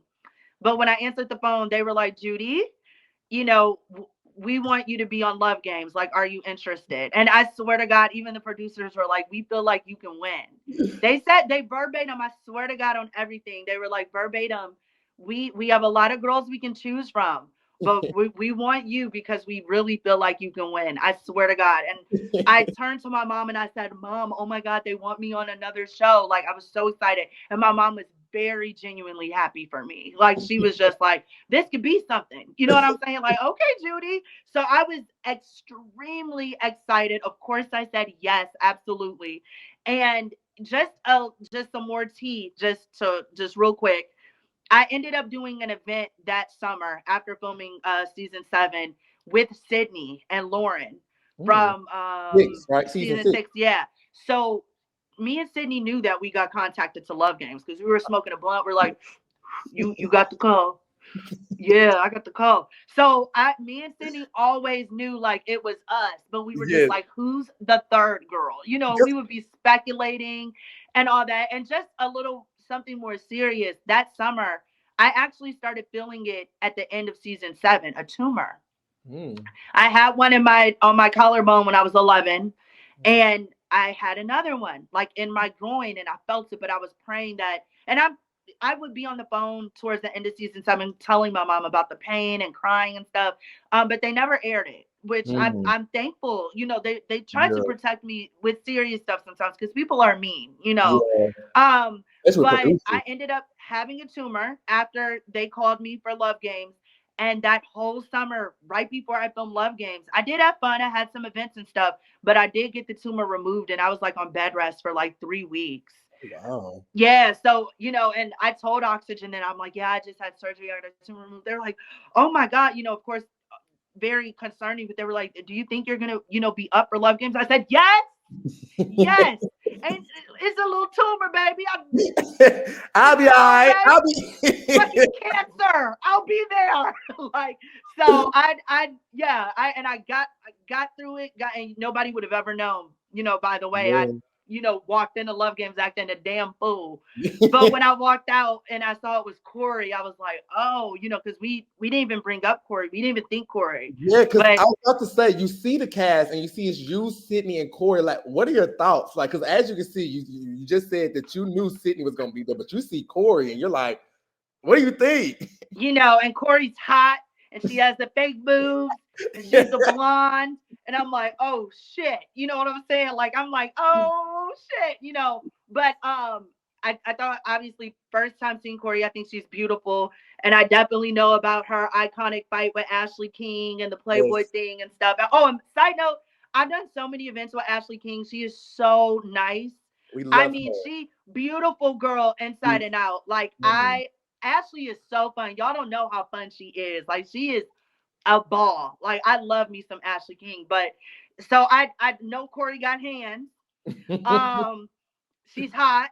I'm like, I don't know. Like, I don't know how, I don't know. And then my next thought was like, okay, does she like black guys? Like, what's her type? You know what I'm saying? Like, I was just, at that point, I was like thinking like, okay, like, because of course Sydney's beautiful too. And then she got the booty, and she likes white and black guys. And I like white and black guys too. I don't care. I'm not picky. So I'm like, this is going to be, if Corey likes white and black guys too, this is gonna be some shit, so. And it's funny rewatching Love Games because I found out because Sydney is a Cancer, if I'm not mistaken, right? Sydney, I think she is a Cancer, if that makes sense, and it makes so much sense. It makes everything about it. That's how I would have probably played the show. I would have been makes so much sense. But let me tell you some tea. So me and John Marshall, the dude that she was crazy over, we're really good friends in real life. He lives here in Atlanta. Shout out to him. He's a radio host on Streets 94.5, Hot 107. Like, he's with celebrities all the time. John is that nigga here in the A. No cap, right? Okay. And we're really good friends. I just talked to him today. He's always at my house. Like, we're really good friends, genuine friends. Anyway, he told me personally, and shout out to Edson too, my baby, because we're really good friends too. I was just have to bring him up. Love Edson. He's been in my house. I go out there. My phone is on 20, so we have time, but okay, so just real quick. So John told me personally that they like encouraged him to have sex with Sydney. Really? On the show. Yeah, so you got to understand, mind you, every time me and Matt were about to have sex, because we definitely were, the producers would run in and would not let that happen. They're like, no. But they allowed Sydney to have sex with John. And that completely, of course, you know, she got attached. You know what I'm saying? And they probably didn't want me to, because if I had sex with Matt, y'all think Sydney's crazy? Y'all know I'm crazy. So and then it's a whole nother game at that point. At this point, it's for the love of Matt. Yes. Or for the love of John, or for the love of John and Matt. You know what I'm saying? And they were like, But they did allow Sydney to, you know, get, you know, so I mean, look where her head was at. You know what I'm saying? Like she at first the girls were like, you know, Judi, she's out of here because I acted so crazy the first couple nights. Yes. But towards like the middle, after a week or so, we all kind of knew Sydney was gonna lose this. Like me and Corey were like, you know. Yeah. It was shout out to Sydney, because I probably would have been the same. Shout out to Sydney too. I love Sydney in real life. Like, me and Sydney are still really good friends. I'm still really cool with Corey too. She is so fun. Like, Corey is fun as fuck. I love those girls, and I wouldn't have wanted anybody else on my season for sure. And plus, like, the reason, like, I always respected how, like, I forget who it was, but Sydney was, you know, she had her moments with some of the girls, but it was one of the guys, and he was disrespecting one of you. Even though Sydney didn't, she was like, get no respect. Yeah, she was like, don't you ever talk to a woman like that. Pasquale, whack ass. And none of us wanted him. So we were like, okay, he got to go. You know, like, he got to go. But yeah, shout out to Sydney, because she definitely did stick up for me. Yeah. I was like, Sydney is just so meat-coated, because I might not be vibing with her, but wait a minute now. Yeah. And we've had events even before my season 7 aired. I was out in LA actually for Love Games, like, you know, going to the in-person interview and stuff. And me and Sydney knew we were both out there because we had that event, and we told each other. So we already had our numbers, and they don't know now if they watch this, but me and Sydney were hanging out in our hotels. We were smoking, we were ordering food, we were partying in LA before Love Games. And this is when we're not supposed to know who the other girls are. Like, so me and Sydney did come in with a friendship. So that it was fun. So I would say, based on how the production did it, I think a lot of viewers just ultimately thought like, okay, it's going to be Judi and Edson, because here come the crazy girl with the crazy guy. They're having a fun time and stuff like that. All these other boring people think that I'm crazy, but it doesn't really matter, because Edson is just as crazy as me, and I'm ready to be crazy together. What was your thought process of Edson when you first met him? Did you think like, okay, this is like the producers trying to like set him up with Judi, or did you think like he could be cool? What was your thought process of Edson? No, Edson really did like me, and he loves me till this day. You know, Edson came out as gay. Well, I think he's bisexual. Yeah, Edson is definitely into the men's. Okay. And I think looking back, we could have told, you know, we saw that, you know, but Edson, he ultimately became all of our friends on the show, and we just loved us some Edson. You know what I mean? Like, we love Edson, and I think after a while he'll even, you know, he'll come on here and talk too. I think after a while he knew what it was like. All right, Sydney with John, Judi with Matt, and Corey with Joey. I know what time it is, so I'm just here, just riding it out until I don't know more. You know, so. Yeah, so he knew what it was. I mean, it was so obvious. Everybody knew what it was, you know. But at the same time, they were like, maybe, you know, you never know. You know, you never know. So I think everybody was just riding out until the end, but ultimately everybody knew who everybody had, you know. Do you feel like Corey was actually there for love? Because I heard rumors like she had a boyfriend on the side. Do you feel like her and Joey, and shout out to Joey, he's a lawyer now. He's like rich as hell working in Florida. I talk to him all the time too. Well, not all the time, but often. No, they really dated after the show. They moved in and everything together. Oh. It was a hot mess and it didn't last, but me and Matt really dated for real, and Joey and Corey really dated for real. Yeah, that's what I would say. This season felt like it was no girls on there just trying to look for their 15 minutes. It felt like these girls on here looking for love. Yeah, and even if we weren't and we just came in, because even me going to the show, you know, my friends in my real life and my manager, they're like, girl, just go on the show, win. You know what I'm saying? Have fun and win, you know. But ultimately, all three of us had a connection with some of the guys, you know, and I think everybody loves our season. They all often say that it's their favorite of Love Games. And I think it's because it was genuine. Like, there really was something there, you know, and so it was fun to watch, you know. And Sydney, shout out to her because she was super entertaining. So that, you know, without a doubt, I think our cast of guys were just great. Yeah, it worked on all areas. Yeah. Now, of course, with Bad Girls being under one house, you know, you guys are looking for love, but fights do happen. How did you feel about the infamous Corey versus Sydney fight and your infamous line, "My purse"? My purse. I was trying to get my purse, baby. When that happened, that was it was a sight to see. Yes. It was a sight to see. And it lasted longer, like most fights do, than what y'all see on TV. But that was definitely a sight.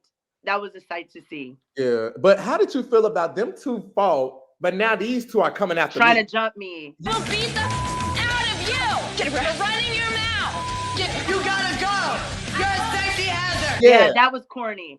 I was like, really? But once I was hurt, of course, because there were times that we were all supposed to go out together on dates. And if you don't remember, Tanisha set up like a nice little private date for me to still have my date with my guys, but didn't have to be around them, because that just happened. But when Tanisha told me, like, girl, they're both trying to attack you because you're a threat. They would not have beef if they did not feel threatened. You're a threat. You're doing something right. Like, you get your head in the game. You're crying. You're sad right now. But baby, they're shook. You know, and after Tanisha brought that to my attention, I kind of was like, all right, let me get back in the game because I'm here, you know? And we see you in such a different light, because, you know, we're coming off BGC 7 and we're seeing you in a different light. I think one of the funniest and favorite moments from that season was when you had to do like the challenge where to get their heart race going. And then, you know, the guys thought, oh, here comes Judi trying to do what the is going on? I'm like, is the 3 minutes up? I'm like, slap the shit out of him. It was smart. I'm like, okay, I know me and Joey are not attracted to each other, you know, at all. But how can I try to win this? You know, and I did. I slapped the shit out of him. You know what's so crazy, though? They didn't show it, but I mean, they showed what the guy said in the interview. He was like, you know, her hand, she has soft hands or whatever. I really gave a hand job. And the producers ran in and was like, no, Judi, no. And I was like, oh. Who did you give it to? I can't even remember. It was it's on there though. It's on there. Judi definitely had really soft hands. No complaints here, I guess. That happened. Yeah. And they were like, Judi, no. And I was like, oh. Now, you ultimately win Love Games. And, you know, you won with Matthew. And did you know he was on College Hill? I didn't. Well, no, I did know. He told me. He told me, you know, he lives in Atlanta. He told me he had a baby mom, a daughter, all that. Okay. I knew that, yeah, but it was once the show aired, everybody was tweeting me like, girl, his real name is Dennis. He's on College Hill. His name is Matthew Dennis Goodman. So he went by his middle name on College Hill. But they, you know, everybody was like, he's on College Hill. And Matt, they loved him. Ooh, child. I used to be tweaking out, going crazy on the internet. Like, just because, you know, girls, you know, they're like, you so fine. Like, and I'd be like, that's my man, my man. Like, I would get in that era with Matt. I would argue with anybody. It's going down over my man. So, but it was fun. You really did love him, and I could tell like you really had like some feelings for him. What was it like winning? Because I remember afterwards, I remember like the Our Little Movie on YouTube. Like you guys really dated. Yeah. What was the feeling like, and why did it ultimately come to an end? So we obviously we won. Our prize was a free trip to Cancun, which shout out to Oxygen and NBC and Beyond because it was immaculate. We stayed in Mi Cancun, beautiful resort, everything all inclusive. We had a lot of fun. Even for my events, I used to have the party promoters fly Matt out too. So we would, because at the time I still lived in Chicago, he lived in Atlanta. And that's ultimately why it ended, just long distance, being young, long distance. After a while, I'm super booked up and my career is just getting started, because when we filmed Love Games, season 7 was airing. So when he met me, I didn't experience the fame yet, because I was filming, while Love 7 was airing. So when I got off the show, I was super booked up. Like my life changed, and of course people loved Matt and the boys had a huge part of Love Games. Well, ultimately it's for the girls, so his career kind of turned into like, that's Judi from Bad Girls Club boyfriend. And Matt wanted to be a star too. You know what I'm saying? Like he did College Chill. He's been in Stump the Yard. He's been extras in some stuff. So imagine how he felt, his ego. I'm like, Judi from Bad Girls Club and I got the voodoo for you bitches. And then it's kind of like, oh yeah. And this is Matt. Remember? Like, do y'all know him? It's like, that's Judi, man. I think it was like ego and just long distance and him, still wanting to follow his dreams and he didn't really know what was next for him. A lot of things played into it just not working. We were young. His daughter was still young, and he was having issues in his personal life with his baby moms and stuff. It just wasn't the right time. Okay. Yeah. But we're still really good friends now. Well, that's cool. Shout out to Matt. Shout out to Dennis. Shout out to all of them. Yes. Now, if I'm not mistaken, is it true that when you was filming the BGC 7 reunion, you had to leave the Love Games house to jump to do the reunion real quick, then go back? Yes. Yep. You could tell because I had a tan on the season 7 reunion. I loved it.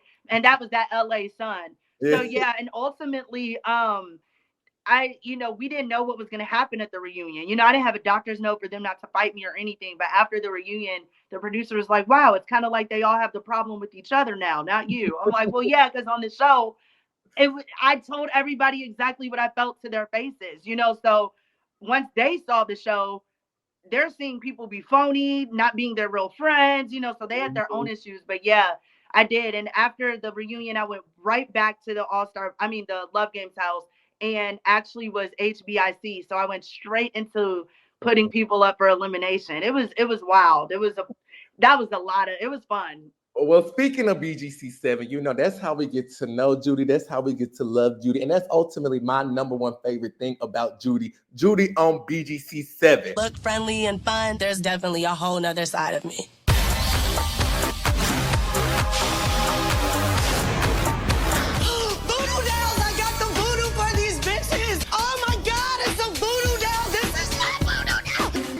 Alike, honestly. Except you have bigger boobs, but I mean, who cares? I'm afraid of views! I'm not afraid of views, too! Some drama is about to happen! And we run Bad Girls Club 7, just like I always say. So, Judi, BGC 7 is in New Orleans. How did it feel when you got put on the show? And even if my phone dies, I'm going to run down, put it on there for like 15 minutes, and then we can hop back on to finish whatever we don't. Okay. But these questions are going to be real. Okay. So, Judi, when you get on BGC 7, it's in New Orleans, you're Creole. How did it feel? Did you just know, like, everything's aligned for me to be on BGC 7? I definitely felt like it was alignment for sure. Like, absolutely. Because when in my casting tape, when you see me say, I got the voodoo for them bitches with the green screen and like when my audition tape, I didn't know it was going to be in New Orleans yet. So I said that. Yeah, really? They didn't tell me yet. They didn't tell me where it was going to be until like I went to LA for the final, in-person interview. Bitches, I got one thing to say. Who doesn't love a Creole girl? I got the voodoo for you bitches. New Orleans. Oh my God, that's perfect bitch, I will finally get to, like, know my culture, like, see where I come from, actually living, like, in my land. Like, I'm gonna go crazy. So when I said that, I had no idea where the show was gonna be. Yeah. You know, so for it to be in New Orleans, and it was so cool because I grew up in Chicago and I used to spend summers in Lake Charles, Louisiana with my family. But I always wanted to get that experience of living in the South, you know. So for that to happen, it was amazing. It was definitely alignment. Like I wouldn't have wanted to be on any other season but 7. And maybe BGC Mexico just because I love the beach and you know, but no, 7 was for me, alignment for sure. Now, at first on this show, we thought that it was the duo was going to be you and Angie. We thought it was going to be, you know, you and Angie. Y'all was giving each other nicknames and stuff like that. But you and Angie got into it. I have to ask the source. Why did they never air Judi versus Angie? I think that they didn't air it because it really wasn't nothing. Like it was like just a tussle. And I don't think that it really went with the storyline. But everybody thinks we had like a private fight, but we didn't. It was just a quick little tussle. And even looking back, I was definitely tweaking. Angie did have my back. I don't know what I was on, but I was on something. And looking back, Angie did have my back, and I thought she was adorable. I still think she's a very pretty girl. And I think that it could have went a completely different way if I wasn't so lit that first night. Absolutely. Right. Now, I will say on that first, well, not on the first night, but I will say on that season, this is the season where it's like number 2, with BGC 5 being number 1, but number 2 when it comes to like conspiracy theories. It's a theory that it was the previous cast before you guys, and you, Stassi, and Tierra were supposed to be replacements, in which you have debunked that theory. That's not true. That's not true. There's no way. There wasn't enough time because the casting process is literally like 4 months. Yeah. There was not enough time to have gotten to know us those 4 months if they already had a cast. You know, why would, and like when I saw the first episode of season 6 before I went to go film, that's how it works. You know what I'm saying? So it was just no in between time at all. Then there's also a theory that Priscilla and Stassi got into it in the laundry room. Is that true? They did. Oh, so that one's true. They did. Oh. I wasn't necessarily there to watch it with my own eyes, but there was a little tussle. There was like a little, maybe some pushing back and forth and some in your face, but it wasn't like a fight. So they were probably like, you know, that. Just and a some little. of those clips they put like in the trailers and stuff, so you see them. But I guess they weren't relevant enough to the storyline that, you know, in the cutting room. Because there's only so much they could show. You know, we filmed for 3 months of Bad Girls Club. There's so much things that was not shown in the show, you know, because you only have 12 episodes. That's 12 hours. Mine is 15. So that's 45 minutes, 12 episodes because of the commercials. They can't show everything, you know. Right. And there's also a theory that on this season, all 7 of you guys could not live at the house at one time. Is that true? That's true. Every night we went to a hotel. 3 of us did. Really? And we didn't have like, they would disconnect the phones in the room and stuff. And we had these little bat phones, and Tierra and Angie knew how to like break the code and stuff. So that was cool. But when I would go to the hotel, I would really be doing some Judi time, like some Zen. You know, I loved it, like bubble baths and stuff, just privacy. I had like a pack of Newports. I'd be smoking them bitches out of bottle. Like just some well-needed me time, you know. And it was kind of spooky sometimes though, not having that stuff, because we were in New Orleans and it's hella haunted. So there was a lot of times, you know, we would be looking around the hotel like, this place is haunted, and we're in the rooms with no key card and no phone and stuff. It was spooky, but we liked that me time. You know what I'm saying? And that's why you don't see Shelly during the me and Priscilla fight, because anybody in their right mind, Shelly would have been right there. Been up. When was Shelly never not there? You know, and for that fight, she would have been there, but she was at a hotel. And I think that's when her girlfriend was in town too. So yeah, it makes sense. Now let's talk about this iconic opening fight. I served you breakfast in bed. I feel like some cereal tonight. Are you hungry? I think you are, bitch. Priscilla, come outside. It's morning time. I served you breakfast in bed. Is it true that the producers gave you the idea for the breakfast in bed, or was that? No. No, that was me. That was all me. And also, I think that's why producers do like me so much, because it's kind of like, just let Judi do what she's gonna do, because she's crazy. Like, she's animated. Like, I think, no, though they did not give me that idea at all. Actually, my first idea was to with Tasha and her clothes, and I actually gave Stassi that idea, because I'm like, we're gonna either Tasha or Priscilla gotta go. We don't care who goes, but we know if one of them goes, the other one is gonna change. Like, you know what I'm saying? Like, because they were insufferable in the house.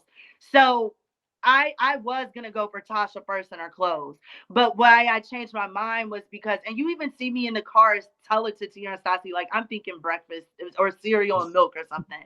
Like, I premeditated that, and why I chose Priscilla is because I knew Tasha wasn't a fighter. I wanted somebody to fight that night. Like, somebody has to leave this night. And I felt like Priscilla would have been my best bet to get her rowdy. And I was right, because she was my ass. I was going to say, Priscilla did. Now, here's the thing, though. A lot of people don't talk about it. That first round, when you kicked her on the wall. I kicked her. Y'all need to give me my Timbs. And people be like, Judi, you got beat up all through. No, I didn't. I whooped Shelly's ass that one time. That one time, remember?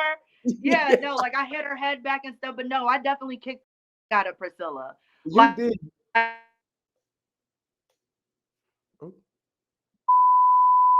We're back, y'all. We had a little hiccup, y'all. We lost connection, but we're back. So you kicked Priscilla out the house. And, we give you credit for pushing her on the wall and stuff like that. But is it true that Priscilla actually had like a knife and she was going after you? Or was it just like the police baton? You know what? They say that it's a knife. And I believe it was a knife as well. Priscilla actually had a few things that didn't belong there. So I think a lot of it was not just the knife, but whatever else production found there. I believe that it was weed or something, maybe. I don't know. Yeah, but I definitely, yes, I kicked the out of Priscilla.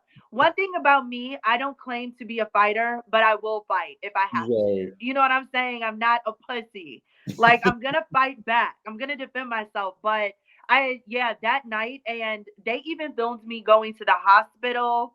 Really? And I didn't really go in the hospital. Like, I didn't go in, but they wanted that footage of me arriving to the hospital. And I was so out of it, y'all. I'm not gonna lie, I was in pain. That shit hurt. And when you're drunk and when you're hyped, you don't feel it that much because of the adrenaline. But I felt it. Like, once I started sobering up and coming down, I was like, oh my God. Like, I was in pain, and I was laying in the production van for like 3 hours. Oh wow. Until they were waiting to hear back from the network about, is she going home? And so you're actually up to be sent. Nah, not Judi getting sent home. What a season without Judi. Yeah, I don't even think it was a matter of like if it was between me and Priscilla. It was just, is Priscilla going home? Okay. So they of course they weren't gonna send me home. Not to toot my horn, but there were times I begged to go home. Like, really? I was crying to production, like right before Barbados, actually. And they told me if I go home, I will regret it. They were like, Judi, trust me, please stay. Don't go home.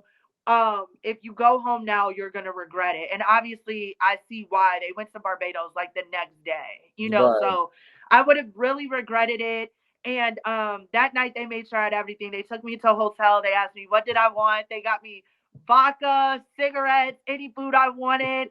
So they really wanted me to stay. So I definitely don't think they were trying to send me home after that Priscilla fight. It was just a matter of is Priscilla going home? And oh, I'm sorry. I didn't mean to cut you off. No.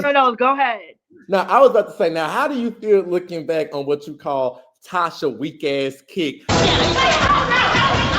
How do you feel about in that? Because in that moment, you was showing your leg strength and you was showing like, get back. You was put, but then here come Tasha with this little kick.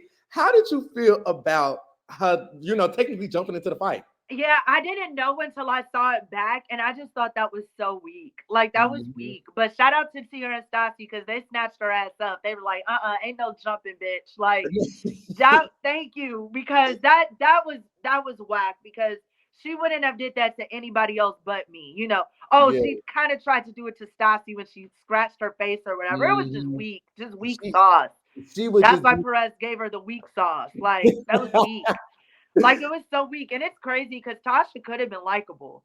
Like, she, you know, there were times we went out, you know, she liked hip hop. Obviously, she dates black guys. Like, right. she was cool as fuck in the club and stuff, like the culture. We were in New Orleans. That's what I loved about my season. Like, everybody was cool with the culture. Like, there was no, like, oh, until Cheyenne said that stupid ass thing Oh, about going to black clubs. But other than that, before Cheyenne, we all loved it. You know what I'm saying? Like, we loved the clubs. We loved the hip hop vibes. Shelly is cool as in real life. You know, like, everybody, we liked it. You know what I'm saying? So everybody, like, I wouldn't have wanted another season, honestly. Yeah. I will say, because I feel like, you know, there was a lot of, like, what's the word I'm looking for? Off the script moments where it's just like, you know, y'all may have been like beefing, but like y'all have some moment where y'all vibe, and y'all have some moment for like y'all would be cool. That's what I genuinely liked about that season. Now I'm gonna ask you about a couple more rumors that happened this season, and you can confirm or deny that it happened, okay? Okay. Now back to the opening fight, because we see, like, you know, it's a lot going in. Is it true that production told Stassi and Tierra, you guys are not, you know, you cannot jump into this fight, you guys cannot stop this fight, and if you do, you'll be fined like $500? Is that true? I don't know. I personally don't know. If one of them said that, then I believe it, because why would they lie? But I think, I don't know if they said that and then the fans are repeating it, or if the fans are just saying that, because there's a lot of times, you know, fans just assume and say something.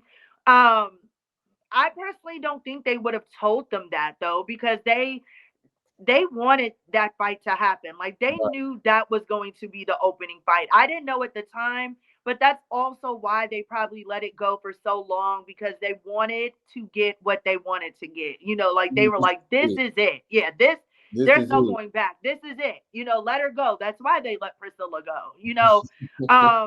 But if they did say that, then I you know, I would be like, oh, okay, you know, then, you know, that's what it is. I will say they do be finding us, though. Like, so, yeah, like, if we, like, the first night when I jumped in the hot tub with my purse and stuff, I got pulled out. Y'all don't see that, but I got pulled out so damn fast by producers and cameramen because I had a mic on.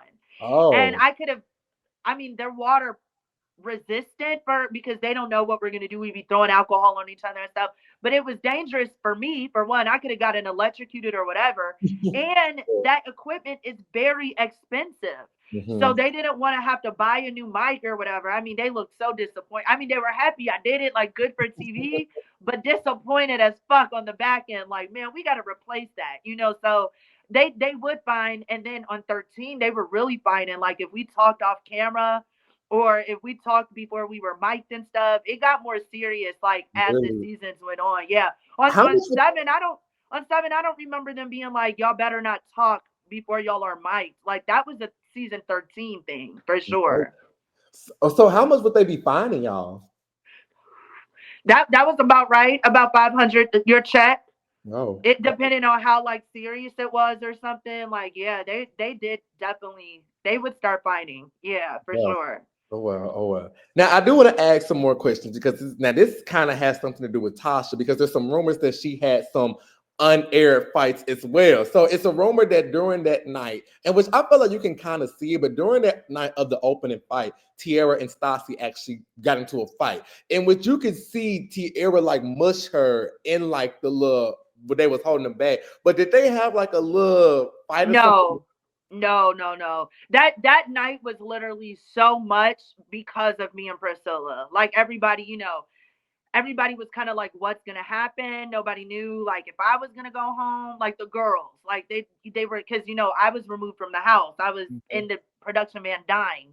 And Priscilla, I think they removed her too for a little while, you know, until they probably told her to go back just so they could get the footage of them sending her home. But that night was so much with, well, you know what? I take that back, because I wasn't there. Yeah. I wasn't, you know, I did leave after the fight, you know, and I did not go back to the house until the next morning. So I never even asked Stassi or Tia that. So personally, I wouldn't know. I you wouldn't probably know. didn't know because it was a lot, but I vividly remember in that opening fight, like it's the police come in and it's like Tiara and Tasha, and Tiara do like a little. Besides, no, Tiara and Tasha kind of had their little moments over that guy, and rest in peace, because he was so nice. Like him and the other dude, they were very, very, very nice for sure. Rest in peace to him. He was fine too. So I see why they were both fine. My dude was fine too, but I could see why they were, into it for sure. But yeah, like, it was a lot of now the next one is that did you have an unaired fight with Tasha? Because there's another clip where it's like y'all are in, it's either the confessional room or the lunch room, but it's like an audio of Tasha saying, "Slay me, man." No, me and Tasha never got into it. No. I think that was probably when me and Shelly got into the fight in the confessional, and once again they came in trying to like double team or jump me or something, but it didn't. Nothing happened with that. But no, the real only me and Angie tussled, but it wasn't so serious. Me and Priscilla fought. Me and Shelly obviously tussled the whole season, and I knocked her lights out in the confessional. And then I mean that was pretty much it for that.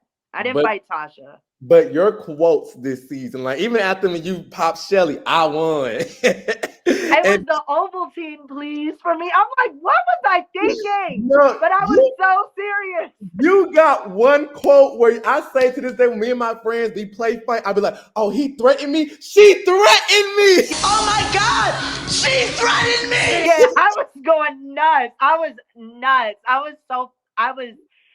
crazy, because it was so much adrenaline, and they didn't even show everything I did because Priscilla had busted my lip. I literally smeared the blood on my face, and I was throwing up like Suwoo. I was like, Lil Wayne would be so proud of me, Suwoo, like just nuts. Because back then I was like so obsessed with like Suwoo and Gucci Mane and stuff, and like I did a whole bunch of stuff that night that y'all didn't see. So y'all think it was crazy? Imagine if y'all saw like the whole like 3-hour long. It was like a prelude. Like I was going up and down the stairs, banging the banister with the pot before I even threw the cereals. Like click, click, click, click, click, click, click, click, click, click. I mean, but I was so drunk off Patron. Like I was lit. Like Patron, lit. It'll that do Patron. it. Yo, Patron. Judi ain't no punk. Period. I used to, and after a fight, and I've been in a couple fights before Bad Girls Club. Like I hit somebody with brass knuckles. I fight with weapons. I will say that. I don't fight with my hands. I got a weapon. I pepper spray, brass knuckles. We gonna fight. I got a weapon.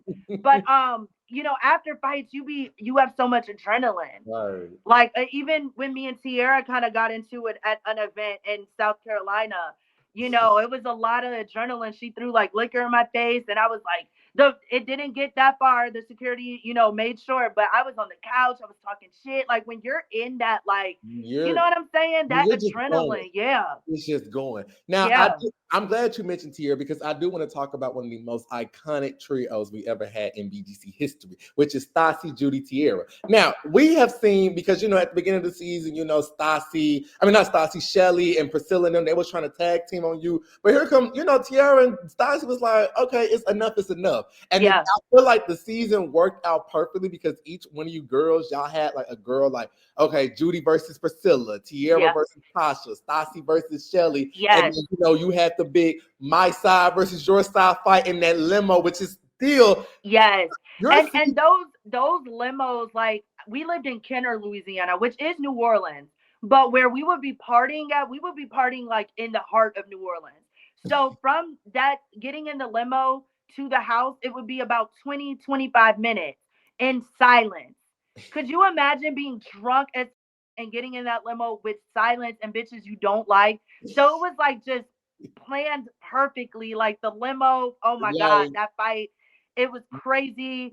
And it's just so funny because when I like kicked the police officer like the first night and I was like, who did it? I'm getting arrested because I'm the realest. They didn't send me to jail, but they sent Shelly to jail that night. Oh, so they really so Shelly and Angie really went to jail. Yeah, they did. They went to jail for real. And they did. They went to jail. It was crazy. That night was really that night was probably like, obviously me and Priscilla fight, that was the climax, but that was the prelude That was to the literally climax. Like that whole chunk of like episode 7, 8, 6, I mean, that there was no going back after that limo fight. exactly. The limo fight was definitely like, oh, and then when Tierra and Angie fought, and that was that Uh-huh. weekend too, all of that. Storytelling like that, and it Yeah. all brewed from that situation. We It got was our so side, good. your Even side. me as just a viewer watching it back, I'm like, this is so good. It And did. yeah, and what a lot of people don't know is we did have a trio, but they didn't really show how close Angie and Tierra was. Like that fight between them, they were hurt because they were really close. You know, Mhm. even me and Tierra were closer sometimes, like because she would be up all night and me too. You know, we were the last ones to go to sleep, the last ones to wake up the next morning. So, and then also Tierra's from Gary, which is like 20 minutes outside of Chicago. So we got along good, you know, like we understood each other, like we know what we be talking about when we talk about some stuff from the Midwest and stuff. Like, Mhm. so we would be on the internet, like, well, not the internet but the computer, and what we could see before they would cut it off and stuff. But we all had our separate little friendships as well along the way. And regardless to anybody's beliefs, and a lot of people do believe this, I love Stassi, and I'm not trying to start anything, but I truly feel in my heart of all hearts that she did like Shelly. Because Mm. Shelly is a likable person, because I like her in real life, you know? And shout out to Shelly, because she said some really nice things about me on a recent interview she did. Yeah. But I truly, in the heart of all hearts, believe that Stassi wanted to get me to go home. Mhm. But Tierra threw a wrench in that, because Tierra's a real one. Shout out to her. And Tierra was like, I can't let you do this, Stassi, because Judi loves you. And Yeah. by the way, she's the one that with your contacts to take, you know, Stassi's anger You know, and like target let's off of me to Shelly. Yeah, that's exactly what happened, because, you know, I mean, and they wouldn't, there's so many things you didn't see. Like I would be begging Stassi, like, do you really like Shelly? Are y'all really friends? Like, do you like, Mhm. just tell me, like so many times. Y'all didn't see that part. But 'Cause in they real was life, hanging out a lot. I was hurt. You know what I'm Yeah. saying? Like even decorating Tierra's birthday and how Stassi treated me when I got Tierra the cake. You know, like I was treated like, you know, from Stassi. Like that's true. You know, and I love her, but I'm telling my truth and how I felt. And you know, just for her to go decorate Tierra's birthday with Shelly out of all people, like that was hurtful. You know, and I truly 100% believe that Stassi did like Shelly. Mm. And that's why Shelly was so caught off guard on her, because she's like, bitch, we were friends. And that's why she would call Stassi the fakest one in the house, because I'm sure off rip they probably really did have conversations about like, okay, let's get Judi out. She gotta go. Like, you know, Yeah. enough is enough. You know, so I Stassi says it was a plan. I don't think that plan started for real until she knew she put her contacts. Yeah. And if I had to And just it's kind of obvious. I was about to say, if I had to put just a little 2 cents, like, you know, I may not know everything, but what I do know is like I related so much with your emotions when Stassi was like, you got to go home, and just like when you started crying. Judi, they bringing down the rest of your bag so you can pack and go home. Why? Because you're going home. Why? Because you're not wanting here anymore. How could you do that? Your bag will be waiting for you upstairs. I'm done. Like there's no Stassi. I don't want to. I don't care. Well, there's no choice. Hard to break the habit. You need to go home and take care of your problems. Stassi, you need wait. to go home and Stassi, wait. Don't touch me. I can't believe it. Well, believe it, sweetheart. It's happening. No to say all the fake tears is to cry today and gone tomorrow. All that bull. Whatever, Judi. Okay. No, listen, Stassi, seriously. I look up to you as a big sister. Okay, Judi. Okay, well, look up to me as big sister. And listen, I'm telling you, you need some help and you need to go get some help. I understand that. I was like, oh my, I would have been the same. Yeah. Like, no, like. Yeah, and I cried a lot, and she called my tears fake, but they weren't fake. I even said that. Like, if I cry, I'm crying for real. Yeah, there were times I'm funny crying and shit, but the earring in the back of my ear really did hurt. You know what I'm saying? But it didn't hurt me to the point where I'm like crying and like just hurt. Like, that was yeah, a real but cry, because the singular tears was dropping, and that's how I knew. I was like, oh yeah, and now because I've been like that with one of my friends who was just like, really, like this is you can see it in my face. Yeah, you like see it. Yeah, like I was very hurt, because, and even the way she was treating me in Barbados, like you snore, you sob, I don't want to sleep with you, like just, you know, the way I was very there was a lot of times that I didn't have a trio and it was just Judi against six. You know what I'm saying? So there were a lot of times I stood on my own, like a lot. And that I felt alone as fuck in Barbados, like to be honest. I was alone. And the only person who was nice to me was Cheyenne, and that's how we, got kind of cool. And she came to the voodoo place with me before all the other girls and stuff. Like, I liked Cheyenne, until I didn't, I was and like, how you feel until, about Cheyenne? yeah. And at the end of the day, we were all originals. So when Cheyenne started pissing everybody off, it was kind of like, okay, we know what time it is. Like, you got to go. But yeah. And the only reason why I turned on Cheyenne was because I was like the designated driver one night and let her get drunk as hell. And then when it came time for, hey, it's your turn to drive and me be drunk as hell, she didn't want to. And that's when I was just like, that's whack. You know what I'm saying? Because me, I love to drink. And for me to even go through the night not drinking just so you can enjoy yourself, you can't do that for me. So that was my turn. It's my turn now. Yeah, so that's when I was like, okay, bye, Cheyenne. And I just, yeah. Oh, I'm sorry, I didn't cut you off. But now I just want to say, with the whole trio situation, just to kind of like wrap up season 7, did you ever feel like, with you, Tiara and Stassi, did you ever feel like I'm by myself, or did you feel like these are my sisters? We're gonna go through the ups and downs together. Ooh. Can you hear me? Yes, I can. I thought my phone died again. I was like, I didn't even get it 20%. Hold on. And no, go ahead. We had our last 2 questions. I was like, did you ever, with the trio of you, Stassi, and Tiara, did you ever feel like, okay, I feel like I'm by myself? I genuinely feel like I don't have and that was the 10%. Yeah, I'm sorry. Go ahead. Okay. Or did you feel like, okay, these are my sisters. This is just what goes with it. We're just going through the ups and downs. Oh, I felt alone a lot of times. Because I also felt like Stassi really, I know she loved me and I know she loves me and we're friends. So, I'm just talking about how I felt back then. This is in over this 10 years ago. Yeah. So you guys don't be like, oh, Judi was talking What's shit. Or, up, no, this is just my experience and how I felt then. I definitely felt alone sometimes. And I also felt like even as nice as Stassi was to me, and I know she loved me, I felt like she really put Tiara on a pedestal and just, kind of, like just went all out for Tiara all the time, and I loved Stassi so much. And I don't think she really showed me like that much love as she did for Tiara. And I know Tiara loves Stassi too. They love each other, but Tiara didn't care either way, like to be honest, like I feel like I saw like, okay, Stassi likes Tiara way more than me, like that's how I felt. And, but shout out to them because I still love them. I was in Tiara's wedding. I was a bridesmaid at Tiara's wedding, and I know that Stassi is her daughter Kylie's her godmother and stuff. So I mean, real life is lifing, So, but I'm talking about how I felt then in that situation. Yeah, I felt alone a lot of times, like, and that's why I clung to Miss Voodoo because she was kind of like a crutch to me. As crazy as it is, that was like a baby doll to me. Like a. Yeah, like it's I love Miss Voodoo for real. You know what I'm saying? Like she caught so many of my tears in that house. You know what I mean? So there was a lot that y'all see the trio, but I was alone a lot.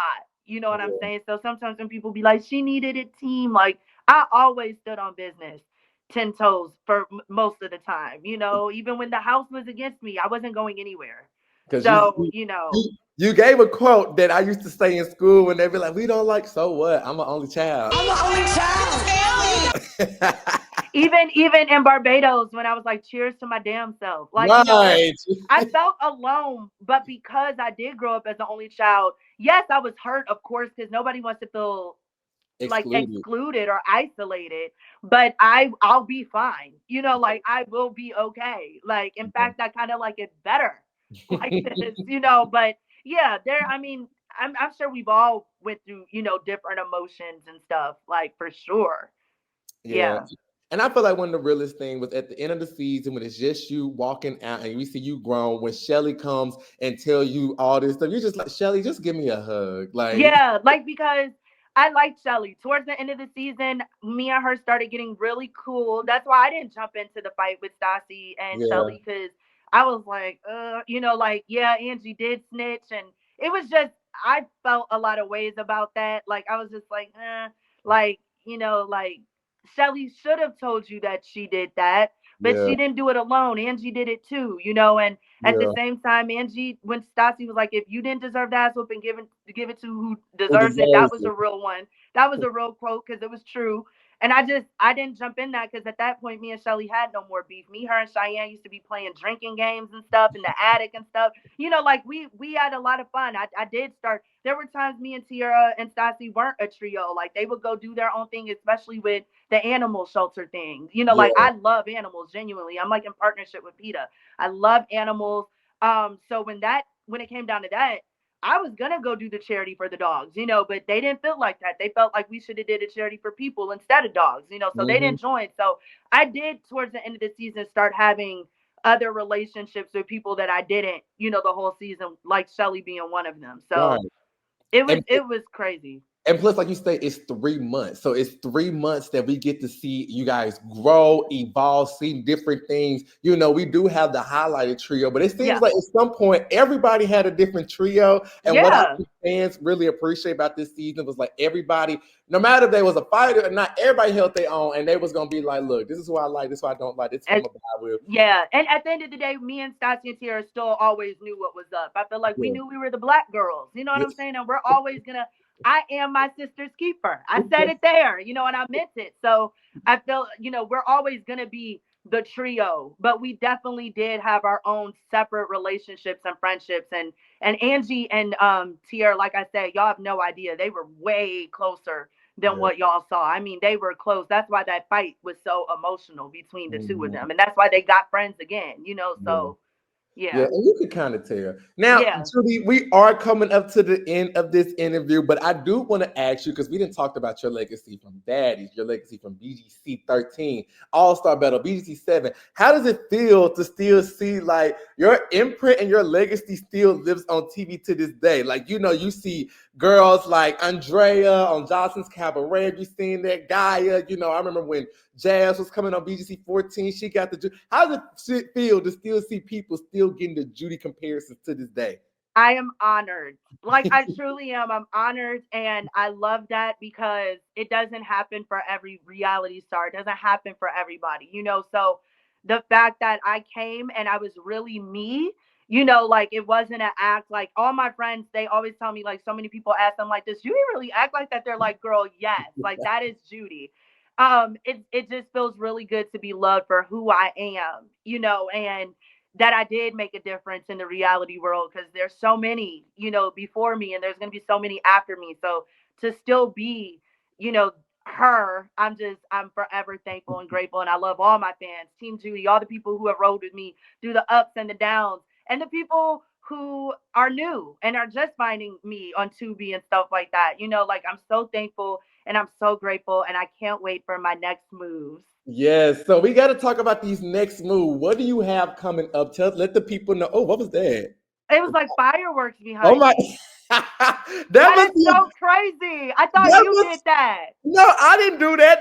Did you do that? No, look, my hands are here. That was magic. I got the voodoo for you bitches. That was crazy though. That was nuts. Y'all saw that, right? Yeah, I got that recorded. And there's no fans on here to like, you know, this isn't TikTok. That's wild. I'm trying to see, is it like wait, when I did this. No. That is so crazy. But no, I don't want my phone to die again, y'all. So no, okay, so what else coming up? Make sure you guys tune into me and Sarah's podcast, So Krazi. Yes. It's so good. So many people are like, what are they going to be talking about? You guys will be so surprised because we talk about so many things. Like it's like a very intellectual podcast. So, and we also answer fan questions, BGC. We talk about stuff, you know, tea. So definitely watch that. Tune into everything I got. My social media platforms have all my link tree everywhere. Music, movies on Tubi right now. I want to get into more acting and stuff. And yes, you guys, I will be back to television. That is one of the biggest things. Are you going to come back? Of course. I always come back. You guys cannot get rid of me. Yeah. And just everything. I promote all my stuff on social media. So seriously, you guys, it's a lot. Like I'm an artist. I do everything. I'm like gumbo for real. So make sure you guys support. Judi does it all. And Judi, I just want to say thank you so much for coming to the Unpopular Party and being my first guest. I really do appreciate you here, and I really do appreciate the So Krazi podcast. I be invested. Tell Sarah I said hello. If she I wants will. I love you so much. I'm so happy to have been here. I watch your videos all the time. I be in the comments too. I'm like, I'm a fan too. I'm commenting. I be replying to people. But I love you so much, and I can't wait to see who's next. I'm definitely gonna get Julie for. I'm sure Julie might be your next one because I'm gonna literally text her right after this. And I love you guys. Stay tuned for what I have coming. I just, I wish everybody prosperity. Look, we're going into a new year. I wish everybody nothing but good things, more money, more success, more opportunities, health, wealth, prosperity. Just, I hope everything that you guys wish for and all of your heart's desires come true, literally. And I love you so much. Shout out to the Unpopular Party. He is the bomb, and he got the voodoo for you bitches too. Period. And on that note, I will see you guys in my next video. Bye.